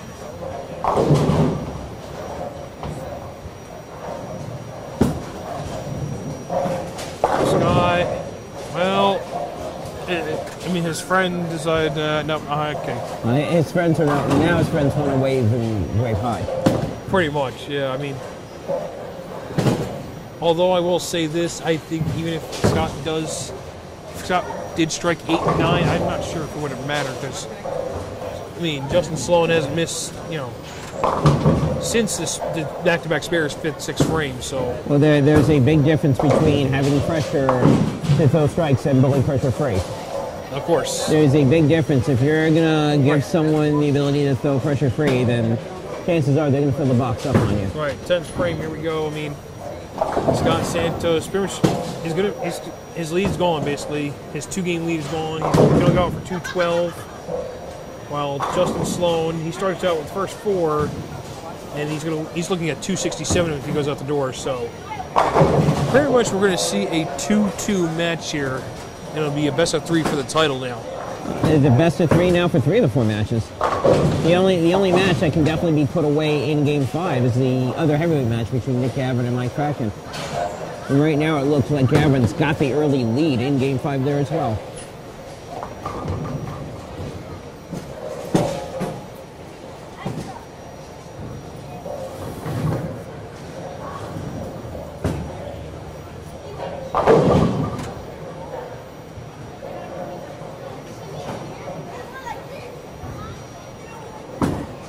So Scott here, second ball in the 10th frame, leaves the 8 pin. So Scott's still talking to himself up there. He just doesn't look comfortable right now. So and this is going to be weird. 27 for him went from locked to what the heck am I doing? And of course, Justin Sloan's it's reverse. It looks like now he's figured it out on both lanes. Makes Game 5 interesting. That's traditionally another transition game. Oh yeah, usually yes. I mean, here Justin's had this line for about a game and a half now. It's just going to become a matter of when the transition comes around again.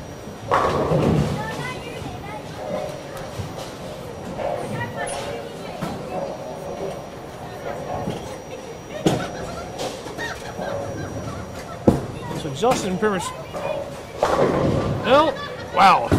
Well, all right. And now maybe it's a really good thing that Yeah. Justin Sloan had that cushion. I mean, all right. That's pretty good. Maybe too good. Pretty is my 5'6", 10". There you go. That is true. I thought the same 5'6" lane? was pretty much. The same lane, too. There you go. Well, Justin with the 7'9". That's pretty nuts. And now all of a sudden, Scott's really got to be kicking himself over that 628 frame. Yeah, pretty much. And Justin, he gave it a run, but he did not get there. But he's got more enough to take game 4, as we are now tied at 2 games apiece. Justin Sloan takes game 4, 233-202. And we are all even at 2 games apiece. And we have a little bit of a break. And we have a slight potty break. So while we have a slight potty break, I'll give you some updates on the other matches. Number 1 contenders match, Cruiserweight division. Mays and Renteria all tied at 2 games apiece. They have gone back and forth, with Mays winning games 1 and 3, Renteria winning games 2 and 4. They're at 2 apiece. Heavyweight opening round match. Nick Gavron lost game 1. Since then, he has railed off 3 in a row. He is up 3 games to 1, and he is up in this game as well. He is looking to close out this match here in game 5. On the welterweight side, first round matchup between Luwan Gordon and Rocco Mazza. They are also trading games, with Luwan winning games 1 and 3, Rocco winning games 2 and 4. They are all tied at 2 games apiece as well. So For the welterweight, it is which person pulls the 220. or in this, That's what we're playing. And which bowler bowls like Mr. Hankey. well, for Rocco, the 2 games he's won, he shot 243 each game. For Luwan, I mean, his games, he's not shooting big, but if he gets the job done, he's going to be in the game pretty much. So here we are, game 5 now, and that is not a good start for the champion. So the champion off to another rocky start. This one goes through to face 4, 6, 10. And, his look on the left lane is just not there now.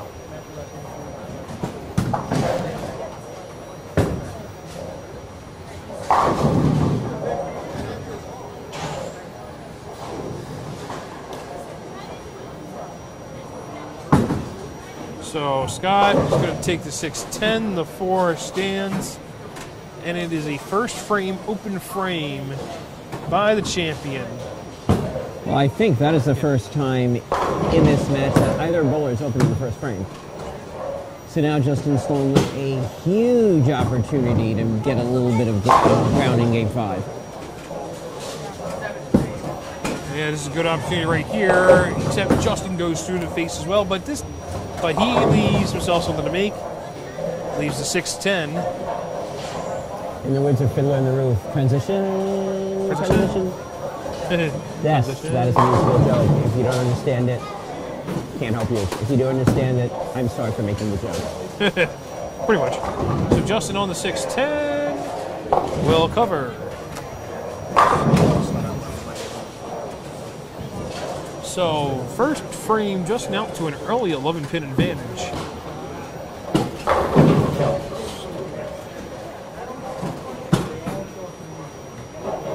And you gotta think the momentum has swung greatly in the direction of the challenger.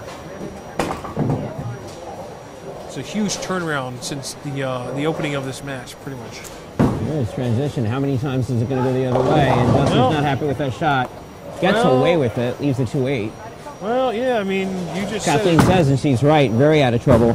Pretty Way much. through that ball, there should have probably been, or not should have, there could have been a 10 or a 6 pin there hanging out there.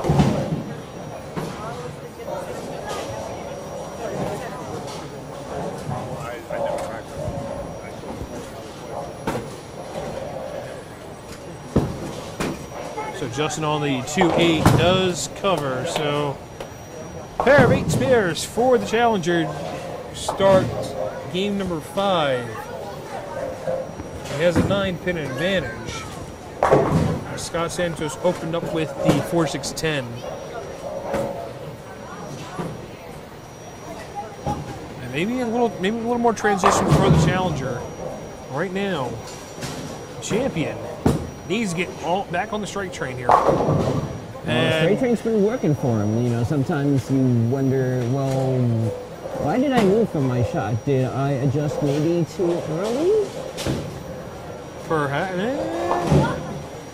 Those are the questions that, you know, sure, you know, people are asking, or if they're going through, you know, Scott's head. Or right now, let's see if Mr. Santos figures out what he's doing on 27. If he does, he will take the lead. And again, Game 5 is usually extremely pivotal.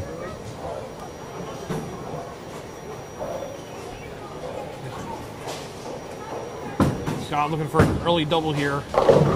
He gets the 10 to go. The mix has been either really good or really bad, depending on where it's been. It's been a mixed bag of mixes for both bowlers. It's a lot of mix. That's a pretty good mix there. But yeah, that was a good mix for Scott Santos, as he needed that after the first round open. He's rebounded off the open. He has himself a double, and he's right back in this game.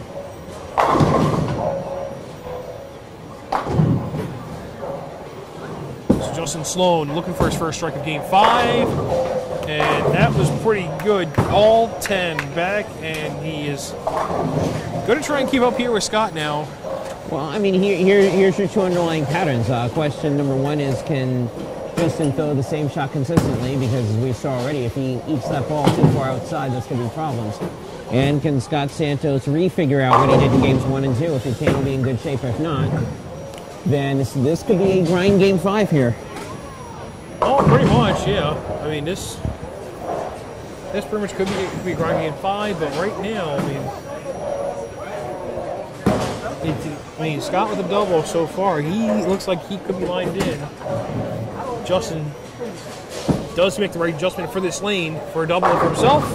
No, 10 pin.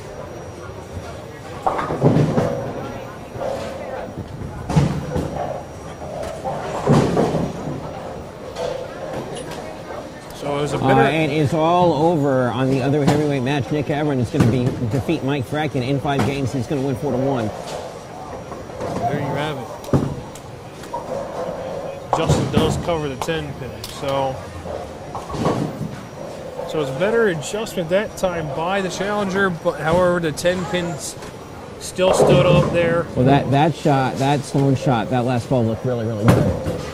Looked pretty good, but and again, it's one of the things that we're talking about before. If you're going to leave 8s and 9s, okay, fine, you make a tweak one way or the other. If you're going to leave 10s, especially if your opponent's throwing strikes, you've got to figure out something in a hurry. Yeah, really.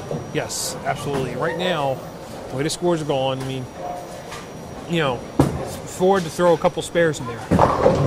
And Scott. It looks like Scott Santos has gotten, now he's figured out that line again on 28. If he figures out the line again on 27, that's going to be 4 in a row for him. And Justin Sloan's going to be down 20. Pretty much. While we wait for Scott to get back on this lane, our Cruiserweight number 1 contenders match, you speak of strings. Raul Renteria. I'm waiting for Raul Renteria's 4 count. Maybe it'll happen in the 8th frame. Well, this would be a John Dansbury shot right here. If he goes 4, nope, he avoids it. He's got the front 8 over there. He's looking to go up 3-2.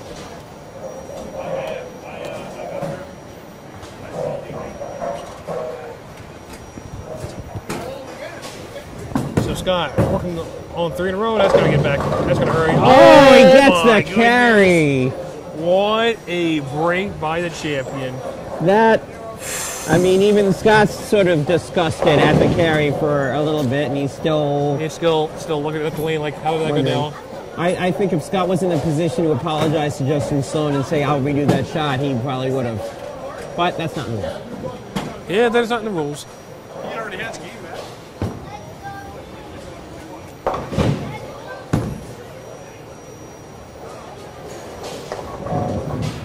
Look at this, let me go. So Justin struck last time on this lane, and he repeats that shot on the right lane. He's going to be frame number 6 here. Kathleen said, you're all good now. That happens.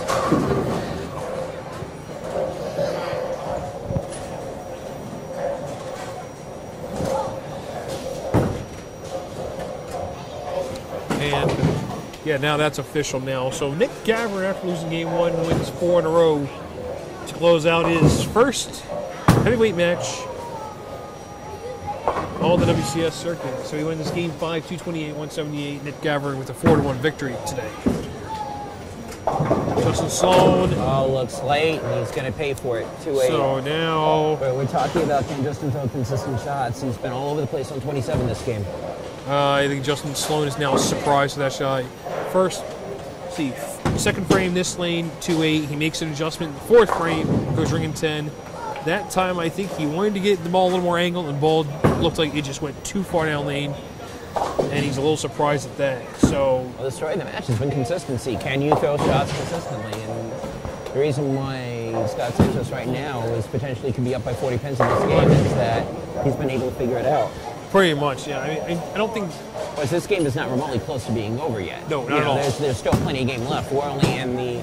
starting the second half of Game 5. Scott Santos right now having a 20-pin lead. Yeah. But he can go up 40 strikes. Winner take all handicap. This time Scott stepped Scott is taking his time. Handicap, Carl Worley, 258. And this is probably what he should have done in Game 3. Tonight's semifinals at 8. I agree. With 9-12. Fernand Handog, 9-12. In third place, Audrey Rodriguez, 9-5-0. Second place, Eric Nix, 9-6-0. And this squad's leader, Matthew Rodriguez, 9-7-3. Results are up here at the front desk. Second squad will be at 4:30. If you haven't signed up, please sign up. If you prepaid, thank you. Reminds me of that Price is Right episode where the guy got it on the nose to Drew Carey. Yes. Just like nonchalantly said what the price was because he was 14,720. I don't know. So I don't know like the exact number, but it's just nonchalant. Says the number. Anyway, Scott on 4 in a row with number 5, and he gets another light hit. Leaves the 3-5 this time.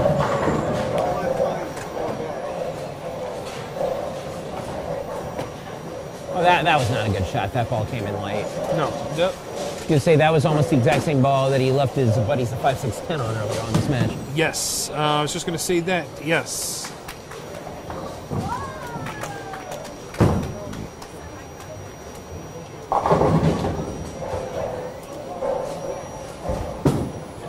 So Scott on the 3-5. Covers. He does cover. I'm going to have to go check to see what we got in terms of Buffalo Chicken Pizza Land. I will be right back. There we go. Yes. That coming up later today. Yes, pretty much. Wait, just put it on mute.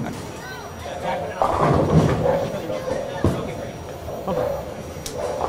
So while Gordon checks on the Buffalo Chicken Pizza, we got ourselves a match here. Entering 7th frame, the champion leads by 19.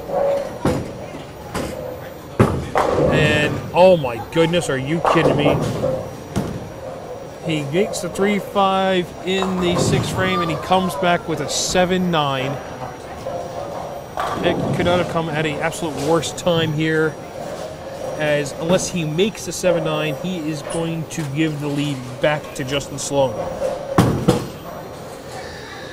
The ball absolutely had no power going to the pins there, and I'm surprised the 9 stood up on that shot. So Scott going for 1 here. And that is open frame number 2 by the champion. It could cost him.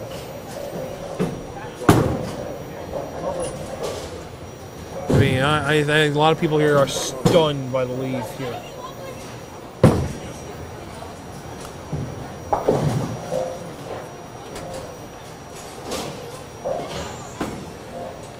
Justin looking to take advantage of the 7-9. He does. Give him 3 in a row on the right lane. It now comes down to, can Justin strike on the left lane now? Justin still looking for strike number 1 on the left. And you just heard that. Luong Gordon now up 3-2 in that first round welterweight division matchup.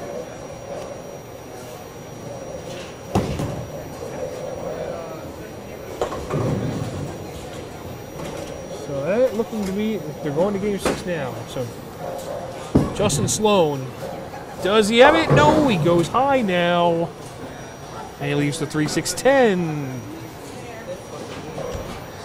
And we still have a game here. Game 5 is also wrapped up with the cruiserweight side of things. The number 1 contenders match, Raul Renteria goes the front 9 for 277. And he pulls out the stretchy as well as he wins game 5, 277, 172. So Raul Renteria 1 game away from another title shot.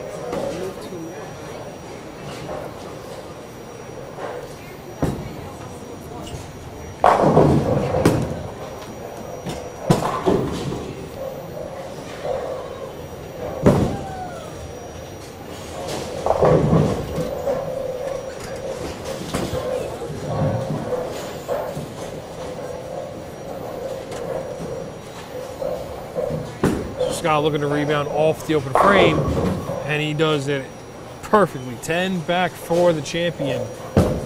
We enter the foundation frame. Max scores from both bowlers. Scott Santos 234, Justin Sloan 218, which means strike here by the champion. You can't be shut out. Anything besides a strike, and the challenger, who was down 2-0 earlier this match, could look to go up 3-2.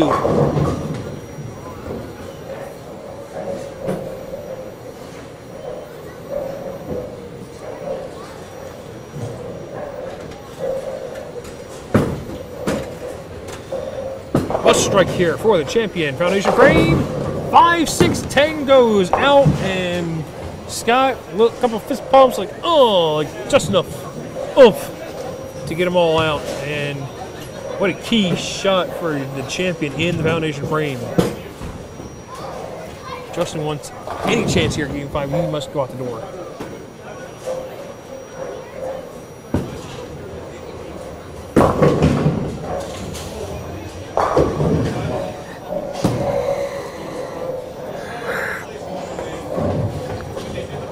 Justin Sloan, 9th frame, continues to hold a look here on the right lane. That's now 4 in a row for the challenger on the right lane.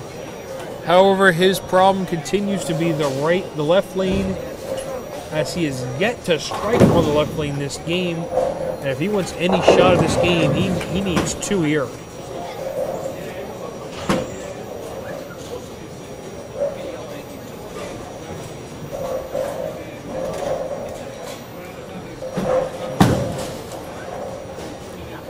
First shot here, 10th frame for the challenger.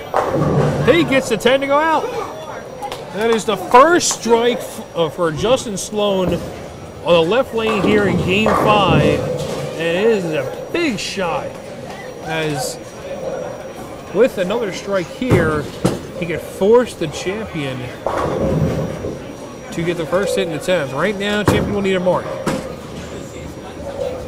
Scott will need a mark for now, but this shot just as big as the first one.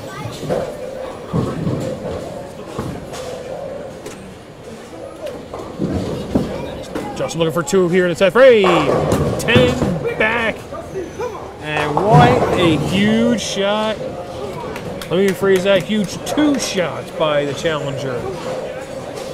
And assuming he gets 6 or better here, Scott Santos will need the first hit in the 10th frame.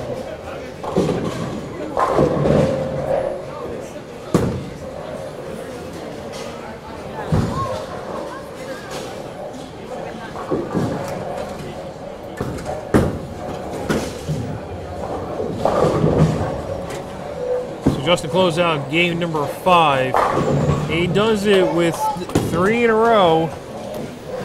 He closes out game 5 with the last 4. He's in the clubhouse with 218, and once again he will now await his fate. I mean, that was a pretty good shot there thrown by the challenger. I mean, he finally gets lined in, and hopefully it is the right time in the Justin Sloan camp to throw a 3 in the 10th there on the left lane.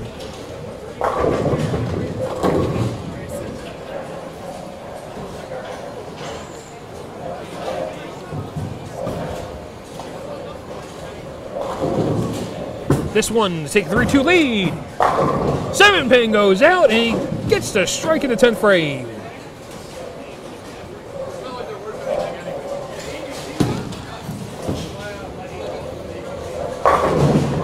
Scott Santos with 3 in a row of his own.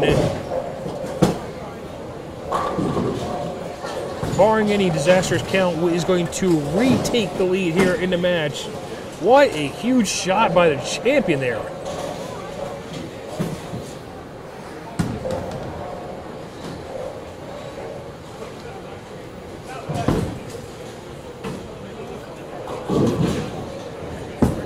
So Scott here, second ball in the 10th. And 10-pin stands up. However, that is more than enough for the champion to take game number 5 and to retake the lead in the match. He will be up 3-2.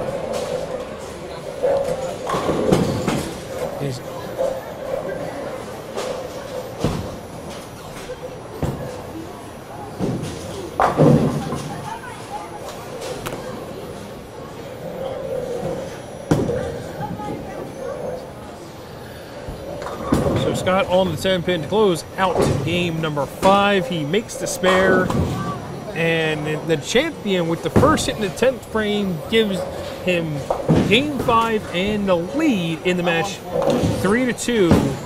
And he takes game 5, 223-218. You guys have those scores somewhere? Yes. Okay, good. I'll back to them later. Sorry, my phone fell. Now he apologizes to his My fans. little pop socket fell off. There you go. And for the champion, he fought adversity in game 5. He survives despite having 2 opens in that game. And he is. That was what, game 5? That was game 5, yes. And he is 1 game away from successfully defending the title for the 2nd straight month. Justin Sloan, he's got to come back and regroup here. Justin. And Justin said it pretty much. Justin said, let's go to game 7. Got to take it as game 7. He knows what he's got to do. He knows what's got to be done. So Justin Sloan pretty much has a pretty good look. Had a pretty good look at the end of game 5, and he continues to show it here at the start of game number 6. Here's your champion, Scott Santos. With a huge shot in 10th frame, taking 3-2 lead. Looking to close things out here in game 6. Did not get it done the previous ways. He had 2 open frames in that game, but he put strong enough strikes together to overcome the 2 opens. And he starts game 6 off with a 7-pin.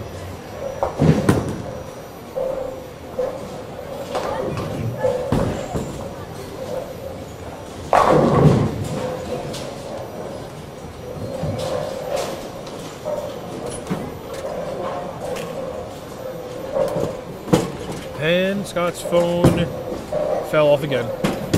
And Scott does take care of the 7-pin.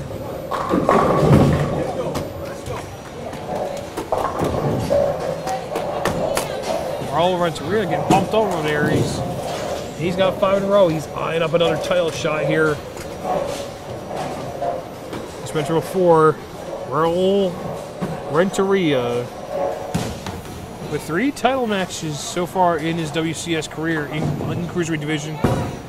He's looking to go for number 4 here. Scott Santos. Oh my goodness, are you kidding? He left another 7-9. The second 7-9 for Scott Santos. But it is early here in game 6. Last time he went 7-9. He did it last game. Second half of game 5, but he overcame that 7-9 this time. I don't know if he's going to overcome this 7-9. Ball just absolutely had no drive at all.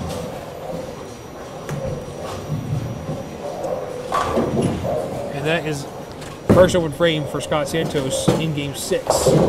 That makes 9 open frames for the champion today. And Justin comes back with a 10-pin off the strike in the first frame. So far, so much for a champion with 9 open frames. Yeah, your phone fell again, yeah. Of the 9, 6 are splits. So Justin does cover the 10-pin. Barring the 7-pin in the fill shot of game number 3, Justin is pretty good on single pins. 11 for 11. Oh. Wow. Oh my goodness. I got distracted over at the cruiserweight match. I mean, Justin going through the face for the big 4. The cruiserweight match came down in the 10th frame. Darius Mays had a chance to strike out in the 10th to go game 7, and Darius did about the worst thing you could have done there. Darius on a double puts one in the gray sea, puts one in the channel, and pretty much Raul, he needs count. Raul pretty much got a gift-wrapped early Christmas present from Darius Mays. Darius just absolutely kicking himself right now for putting it in the gutter there. Wow, just what a turn of events over there. I mean, what? I mean, that's huge. Raul Renteria pretty much got, like I said, pretty much got a Christmas gift over there. So anyway, back to the match. Justin Sloan does open in 3rd frame on the big 4. Scott here in the 3rd frame goes 6-pin.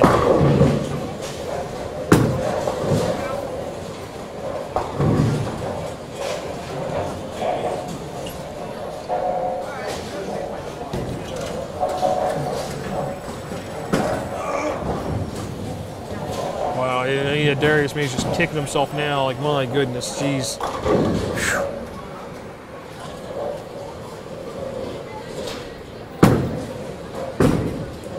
So Scott on the 6-pin will cover. So your number 1 contender on the cruiserweight division for next month is going to be Raul Renteria from Dysfunction Ballers. For the 4th time in his cruiserweight career, he will be bowling for the title. And for the 4th, and hopefully it won't be the 4th time that he will go down in a title match. But that is now officially the end for Raul Renteria as he wins 223 to 206. Raul Renteria wins 4 games to 2. And it will be Kevin Menendez, Raul Renteria next month for the cruiserweight title.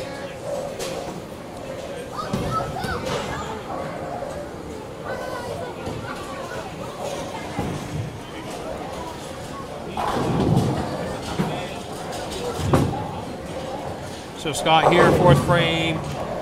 And he gets the 5-10 to go out late. And that is Scott's first strike of game 6.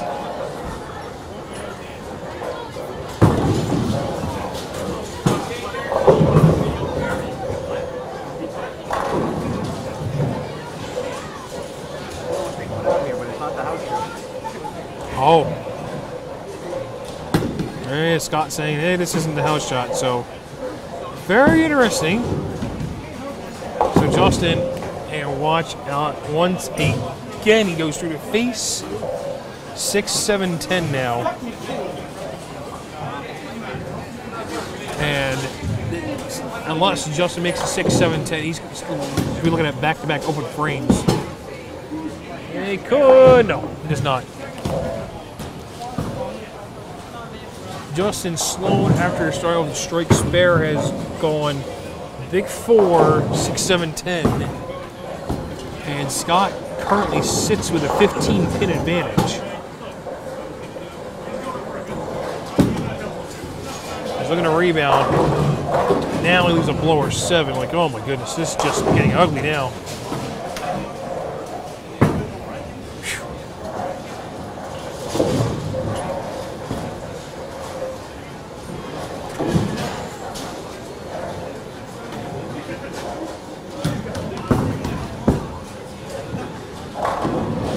Justin does cover the 7, so a little sigh of relief. You know, he puts a mark on the board, but he just cannot be happy with the last couple of shots he's thrown.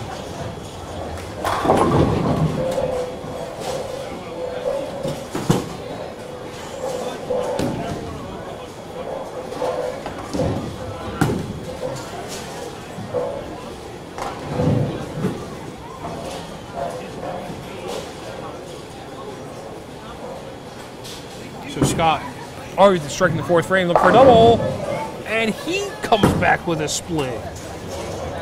This is incredible. Both bowlers now with 2 splits this game.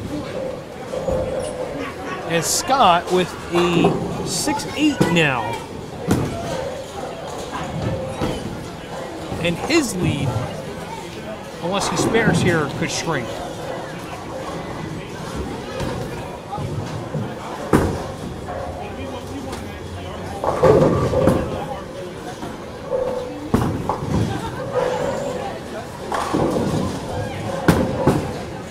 Scott on the 6-8. He gets 1. And both bowlers halfway through game 6 here with 2 splits. Both opens. And the champion, out of all this mess, still has 3-pin advantage. As he has 75 in the 5th. Justin Sloan, 3 pins behind him. So sloppy start for both competitors here to start game 6. The champion up 3-2. Looking to rebound, maintain the lead here.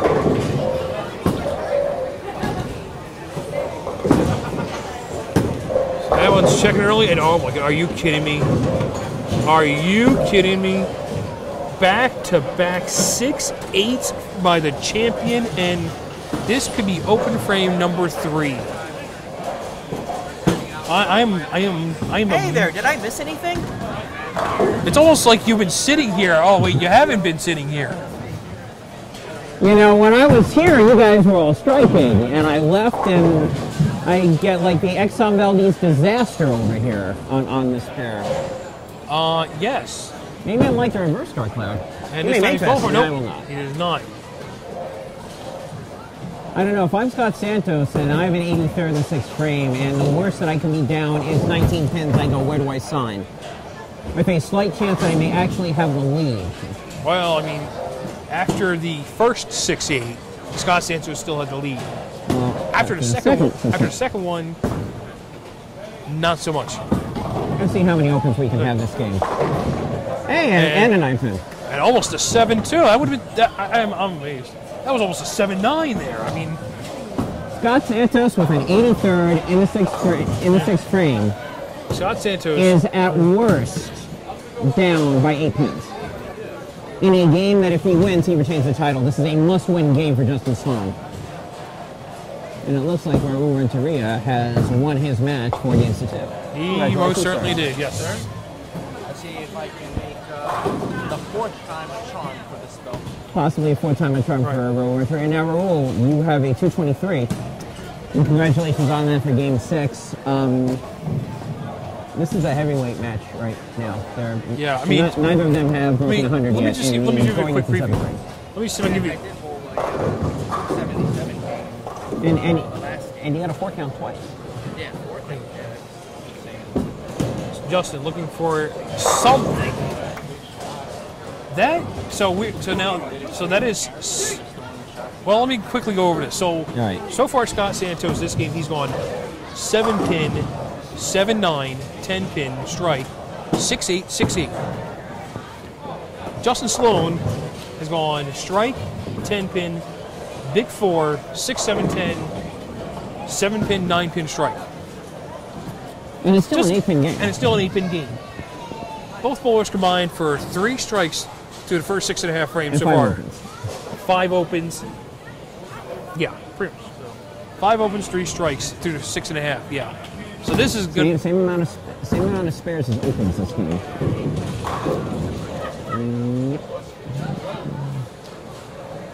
Scott looking for his second strike of Game 6. Well, No, he from where I remember from where I left, he definitely moved. He moved inside. Moved inside, increased the speed. I was going to say, I think this is a step up for Scott. He's going to be okay with the only leaving the 7-pin compared to what he's left already this game. So. By the way, the welterweight match is also over. Luan Gordon is victorious over Rocco Mazza. And the score? As Scott does cover the 7-pin, so.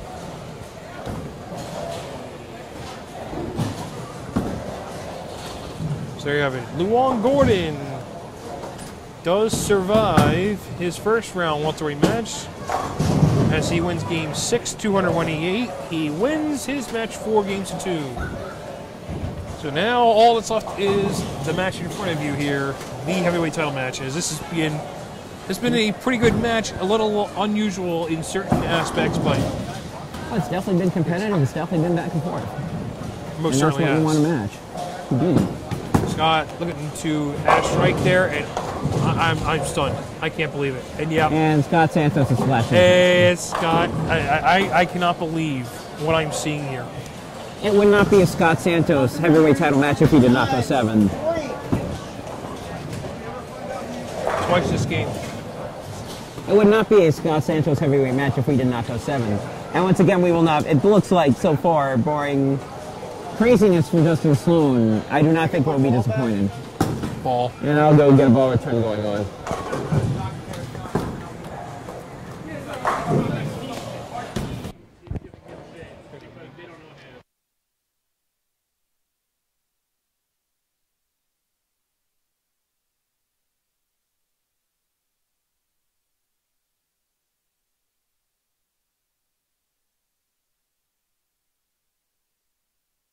I can't believe what I've seen.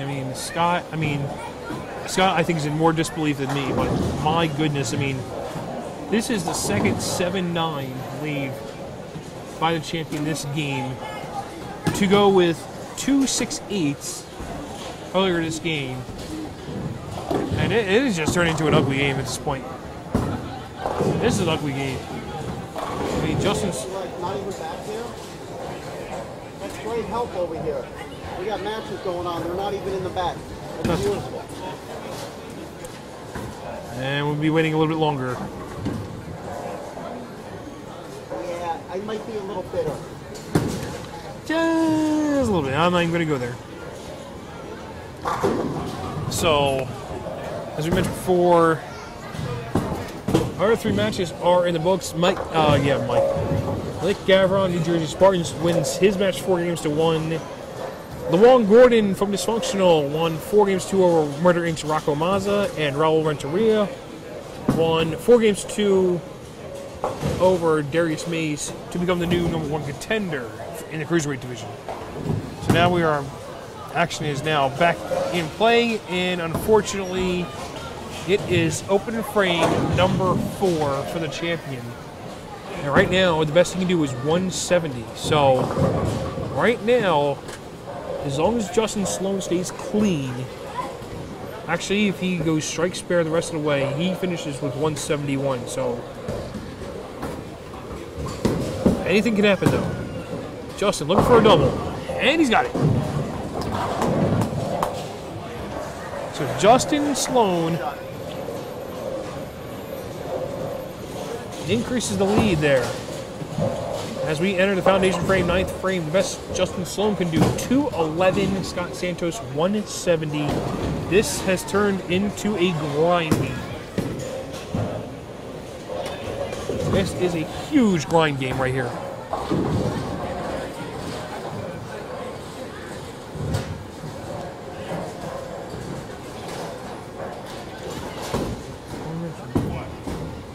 So Justin, foundation frame, looking for 3 in a row.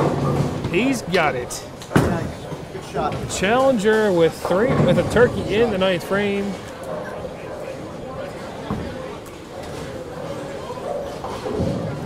Probably threw a ball better this game than I have all day. I got shoots to show. Yeah, Scott. I pretty much can agree with Scott at this point. Scott's a little cranky this game. A little. Basically take the sauce of the buffalo chicken, and that is how saucy he is at this point. That's a lot of sauce. It's a lot of sauce. Speaking of sauce, it's like, once we talk about sauce, might get Quentin Collins up in here. Well, the only good thing for Scott Santos is this game is that because he was up there against the 2, he could afford to lose it. Well, that is true, and in traditional Scott Santos fashion, we will have a game 7. Which is good because your champion's got a 110 in the 8th frame. Which just goes to show anybody can have a bad game at any specific point. Yeah, this has been pretty bad. 9 frames, 1 strike by the champion this game. I mean, this has been pretty ugly. So Scott on the 7 pin, he does make those pretty well. Well, I think he's going to use this frame to figure out something in the 10th frame.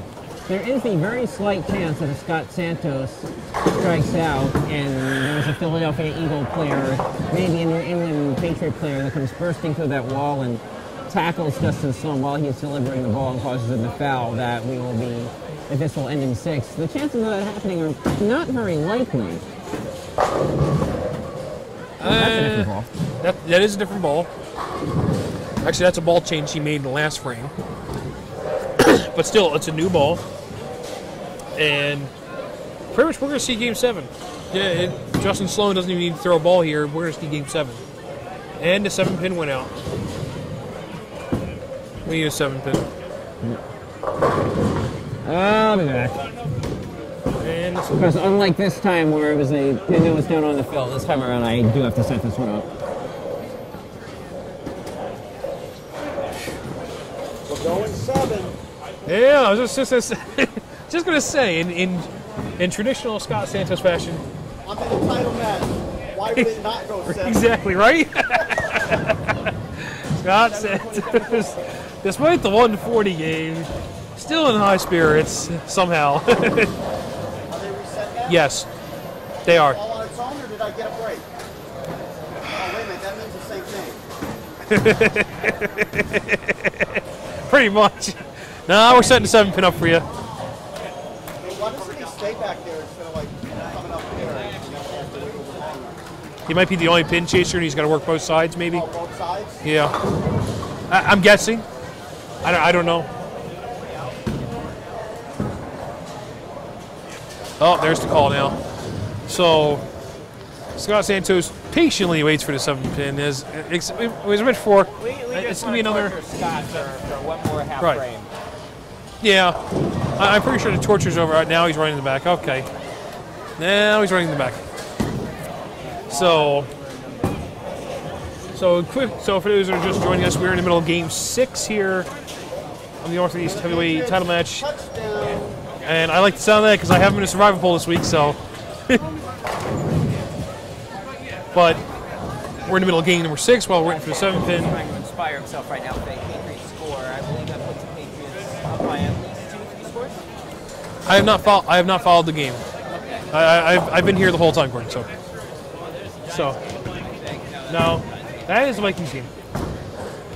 Giants game. It is 22-19 Eagles. I got the update on my phone. So. I'm sorry? It is 22-19 Eagles. Eagles. Yes. Pretty much. So, I think we're back. And with except we don't have Tony, so.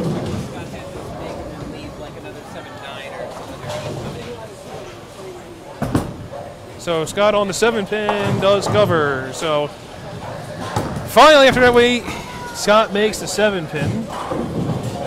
And he's going to put that ball away. He gave it 2 shots, both times left the 7 pin. He's like, nope, we're not going with this. So, just make a little side note. Scott is going to have the lowest game of the day, and you thought it was bad saying Rocco's game 2 score. I'm sorry, game 3 score. 158. I think 158 would be a little better than here. Scott's not breaking 150. Yeah, Scott with 147. Oh, but you see, here's the thing. The welterweights are coming in. They are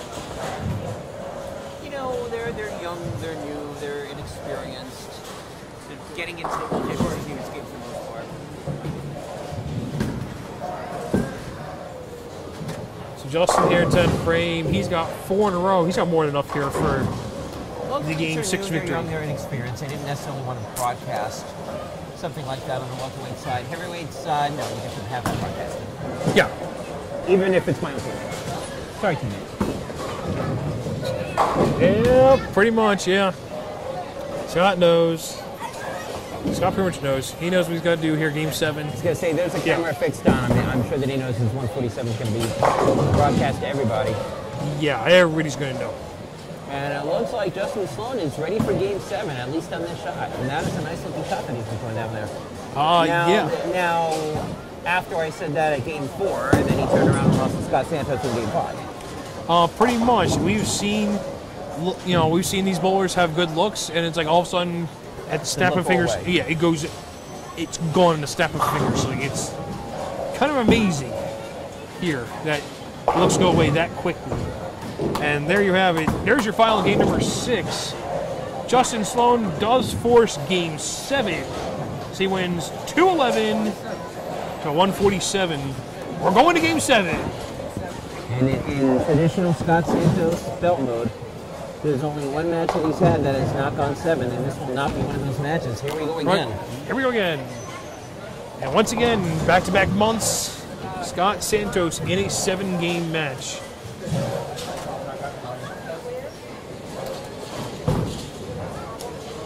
And Scott Santos with another ball change.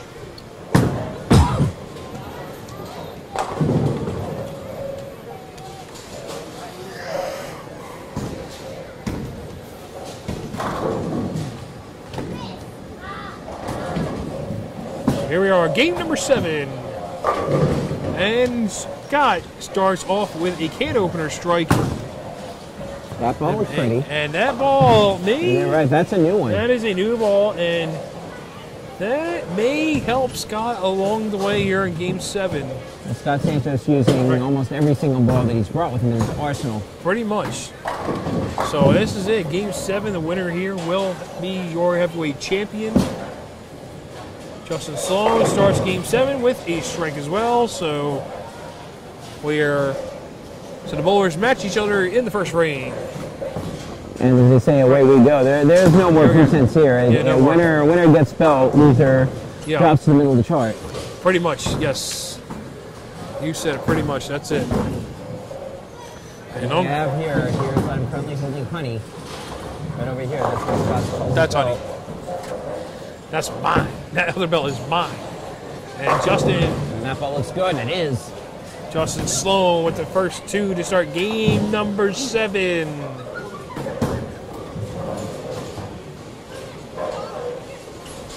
Justin Sloan went the back 7 for 211 that game. He's got the first 2, so give him 9 in a row at the moment.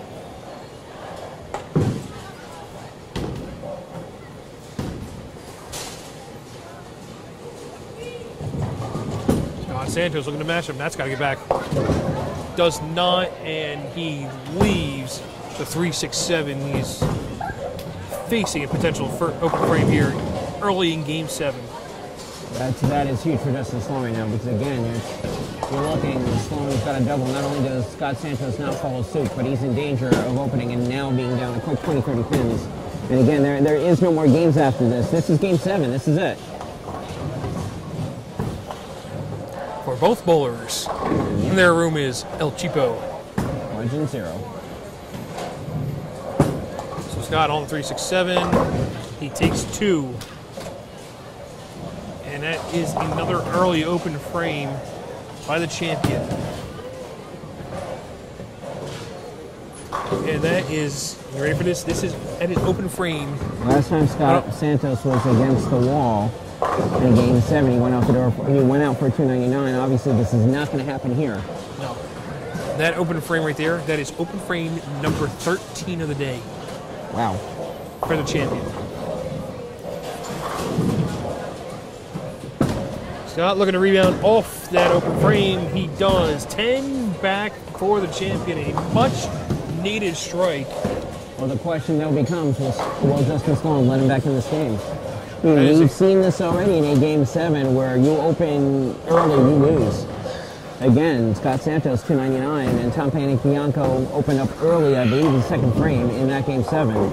And he had no chance to get back into the match because Scott Santos went out the door on him. What will Justin Sloan do is the question. He gets the 10 to go out. Make it 10 in a row now for the challenger, dating back to the 7th frame of Game 6.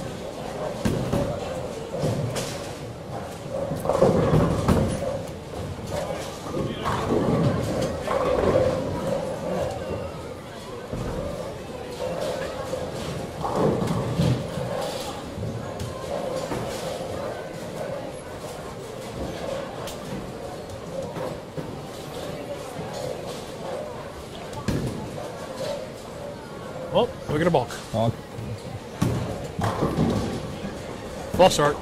Offense. Well, again, this is Game 7. If you're not feeling comfortable, every shot right now is important. False start. Offense. Guy in the invade jersey.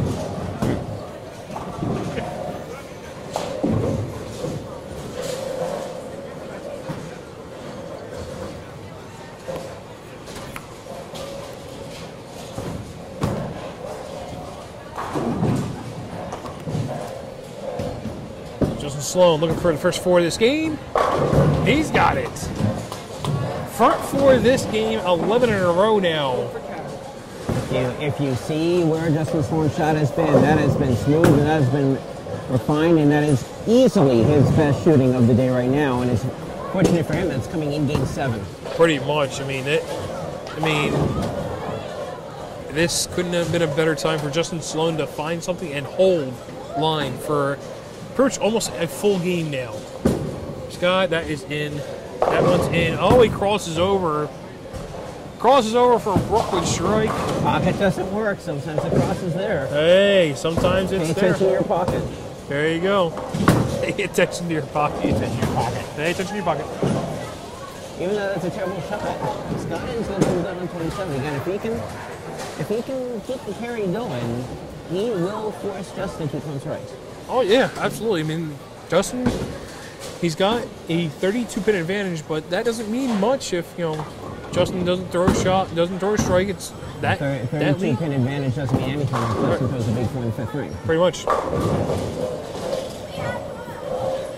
However, Scott's going to need something That's here gotta now, get back. and he'll get it. Well, he's got something. The interesting thing is that Scott is not throwing good shots right now, but they're all going down. They're going down for the most part. It forces Justin to keep striking. If Justin doesn't win the title, he's going to have to earn it. Pretty much. No 1/10 for Scott Santos this game. No. Hey, I know. I'm just sorry.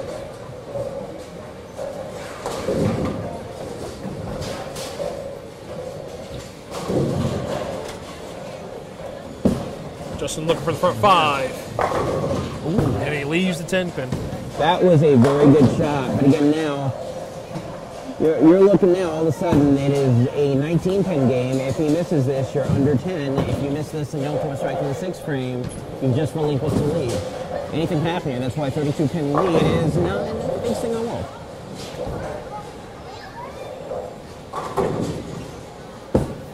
So Justin on the 10-pin does cover.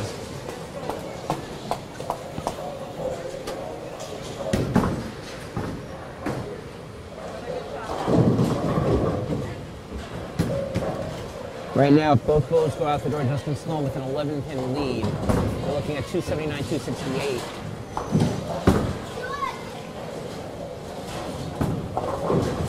We go into the second half of Game 7. 5 frames left to determine the title.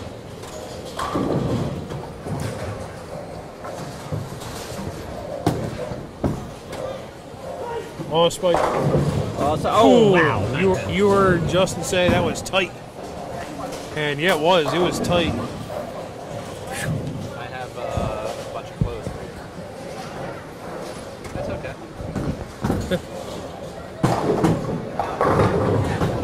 I mean, it was tight, but it was a pretty decent shot by the challenger.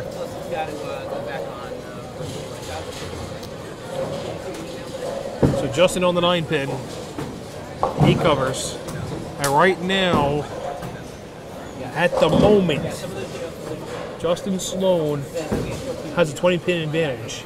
However, 2 more strikes by the champion, and we will be all tied up. Game 7, Northeast Heavyweight title match.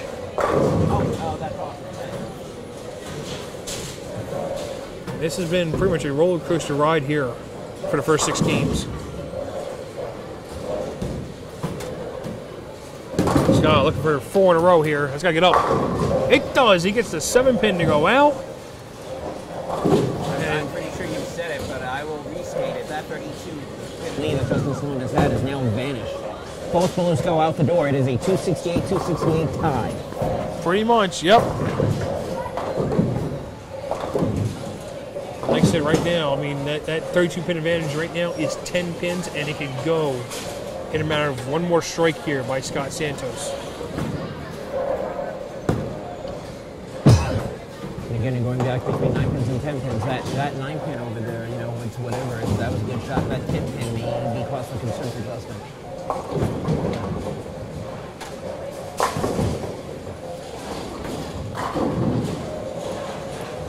This one to tie the game up. Oh, and there's the kick. And game 7, 7th frame, is the first Scott Santos kick. And couldn't come at a better time. 5 in a row for the champion. He ties the game up. Well, now we're exactly dead tie. But again, Justin Sloan, if he throws strikes, he cannot lose this game.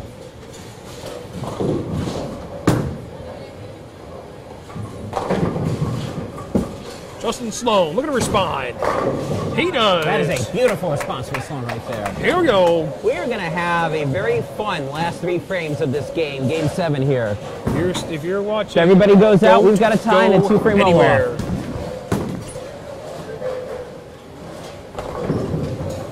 And this is exactly how you want your heavyweight championship matches to be. Pretty much. I mean, I think this is what we've been kind of expecting, you know, 6 games later. This is what we thought was going to happen in the beginning. It's finally here now. Justin Sloan looking for a double here. It's got a hold. It does. Stay with him. And yeah, he's screaming at himself, stay with him. That's exactly what he needs to do at this point. Pretty much, yeah. We can stay with each other. And now we're on the seesaw. Justin Sloan now up 10. Who can return the volley? Pretty much. I mean, this is it right here.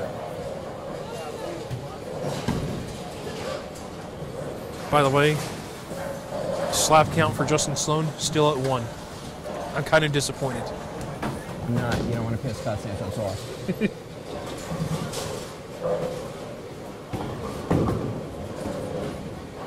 Scott Santos looking to return fire. That looks good, and he leaves the 8-pin. All of a sudden now Justin Sloan with a big advantage in game 7. Yeah, I mean he did get a break there. He got the 6 to go out, but this 8 did stand up. So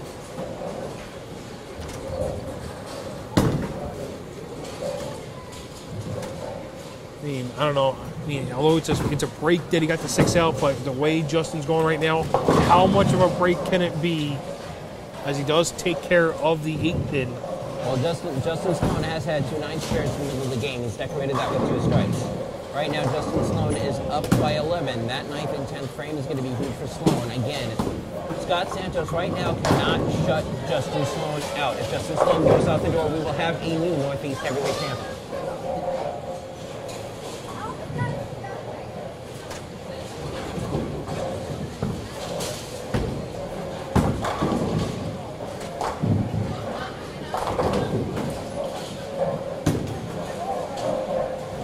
Scott here, foundation frame, 9th frame, gets the 7 to go out. Much needed strike by the champion in the 9th frame. Here's the deal. Justin Sloan throws 2 strikes, 1 in the 9th, rest 1 in the 10th and count. Justin Sloan won the match. The best that Scott Santos can do is 247. Justin Sloan can go off for 268. He's got 2150 right now. Assuming again that he throws a strike in the 9th frame. If he does not, then we're all knotted up depending on what Justin leaves. Couldn't have said it any better. That's it, pretty much right there.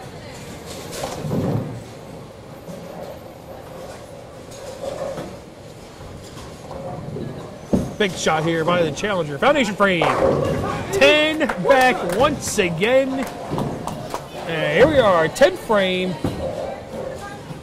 It is in the hands of the challenger, Justin Sloan. And as Gordon said it before, first strike here. We have a new Northeast heavyweight champion.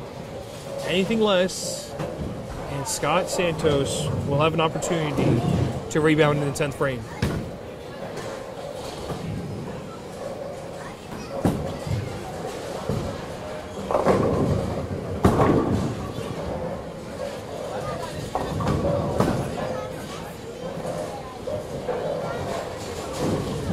Needs a strike for the title. Oh my goodness, are you kidding? He leaves the 7-pin. And the game will go on. Game will go on. He almost left the 7-10. Now all of a sudden it is Justin Sloan that cannot shut out Scott Santos. However, you're right. However, if he spares strikes, he can't be shut out in regulation. First the 7-pin. That is correct. First he's got to make the spare. He does cover. Strike here, and Scott. It is all about count and fill, and Kathleen knows it, and so does everybody else.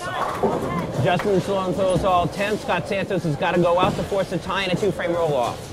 Anything less than that, Scott Santos can go out in the 10th and successfully defend the title. I mean, you couldn't ask for a better shot there at first ball in the 10th there. You couldn't ask for better.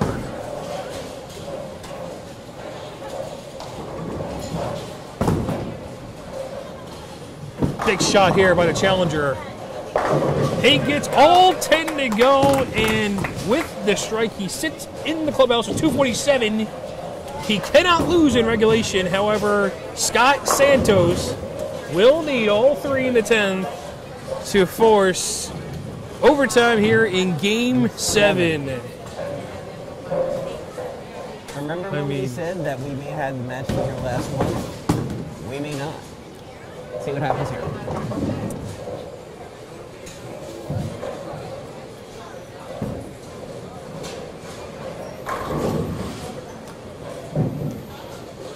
Gotta have the first one. That's in. There's a hold. No, the 8 stands up. And we have a new Northeast Regional Heavyweight Champion. The 8 stands up again on Scott Santos. It's the same lane he went. The 8-pin in the 8th frame. This time the 8 was stubborn again, and it does not go down. And for Justin Sloan, it's been a long time coming for him. He, in his first title match, gets the victory here in Game 7.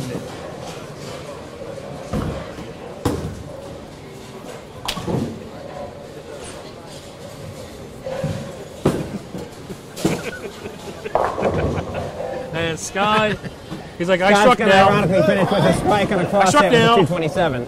And there it is, your final. We have a new Northeast Heavyweight Champion as Justin Sloan wins Game 7, 247-227. And I think Justin can finally get a hold of, get some hardware to bring home for the family.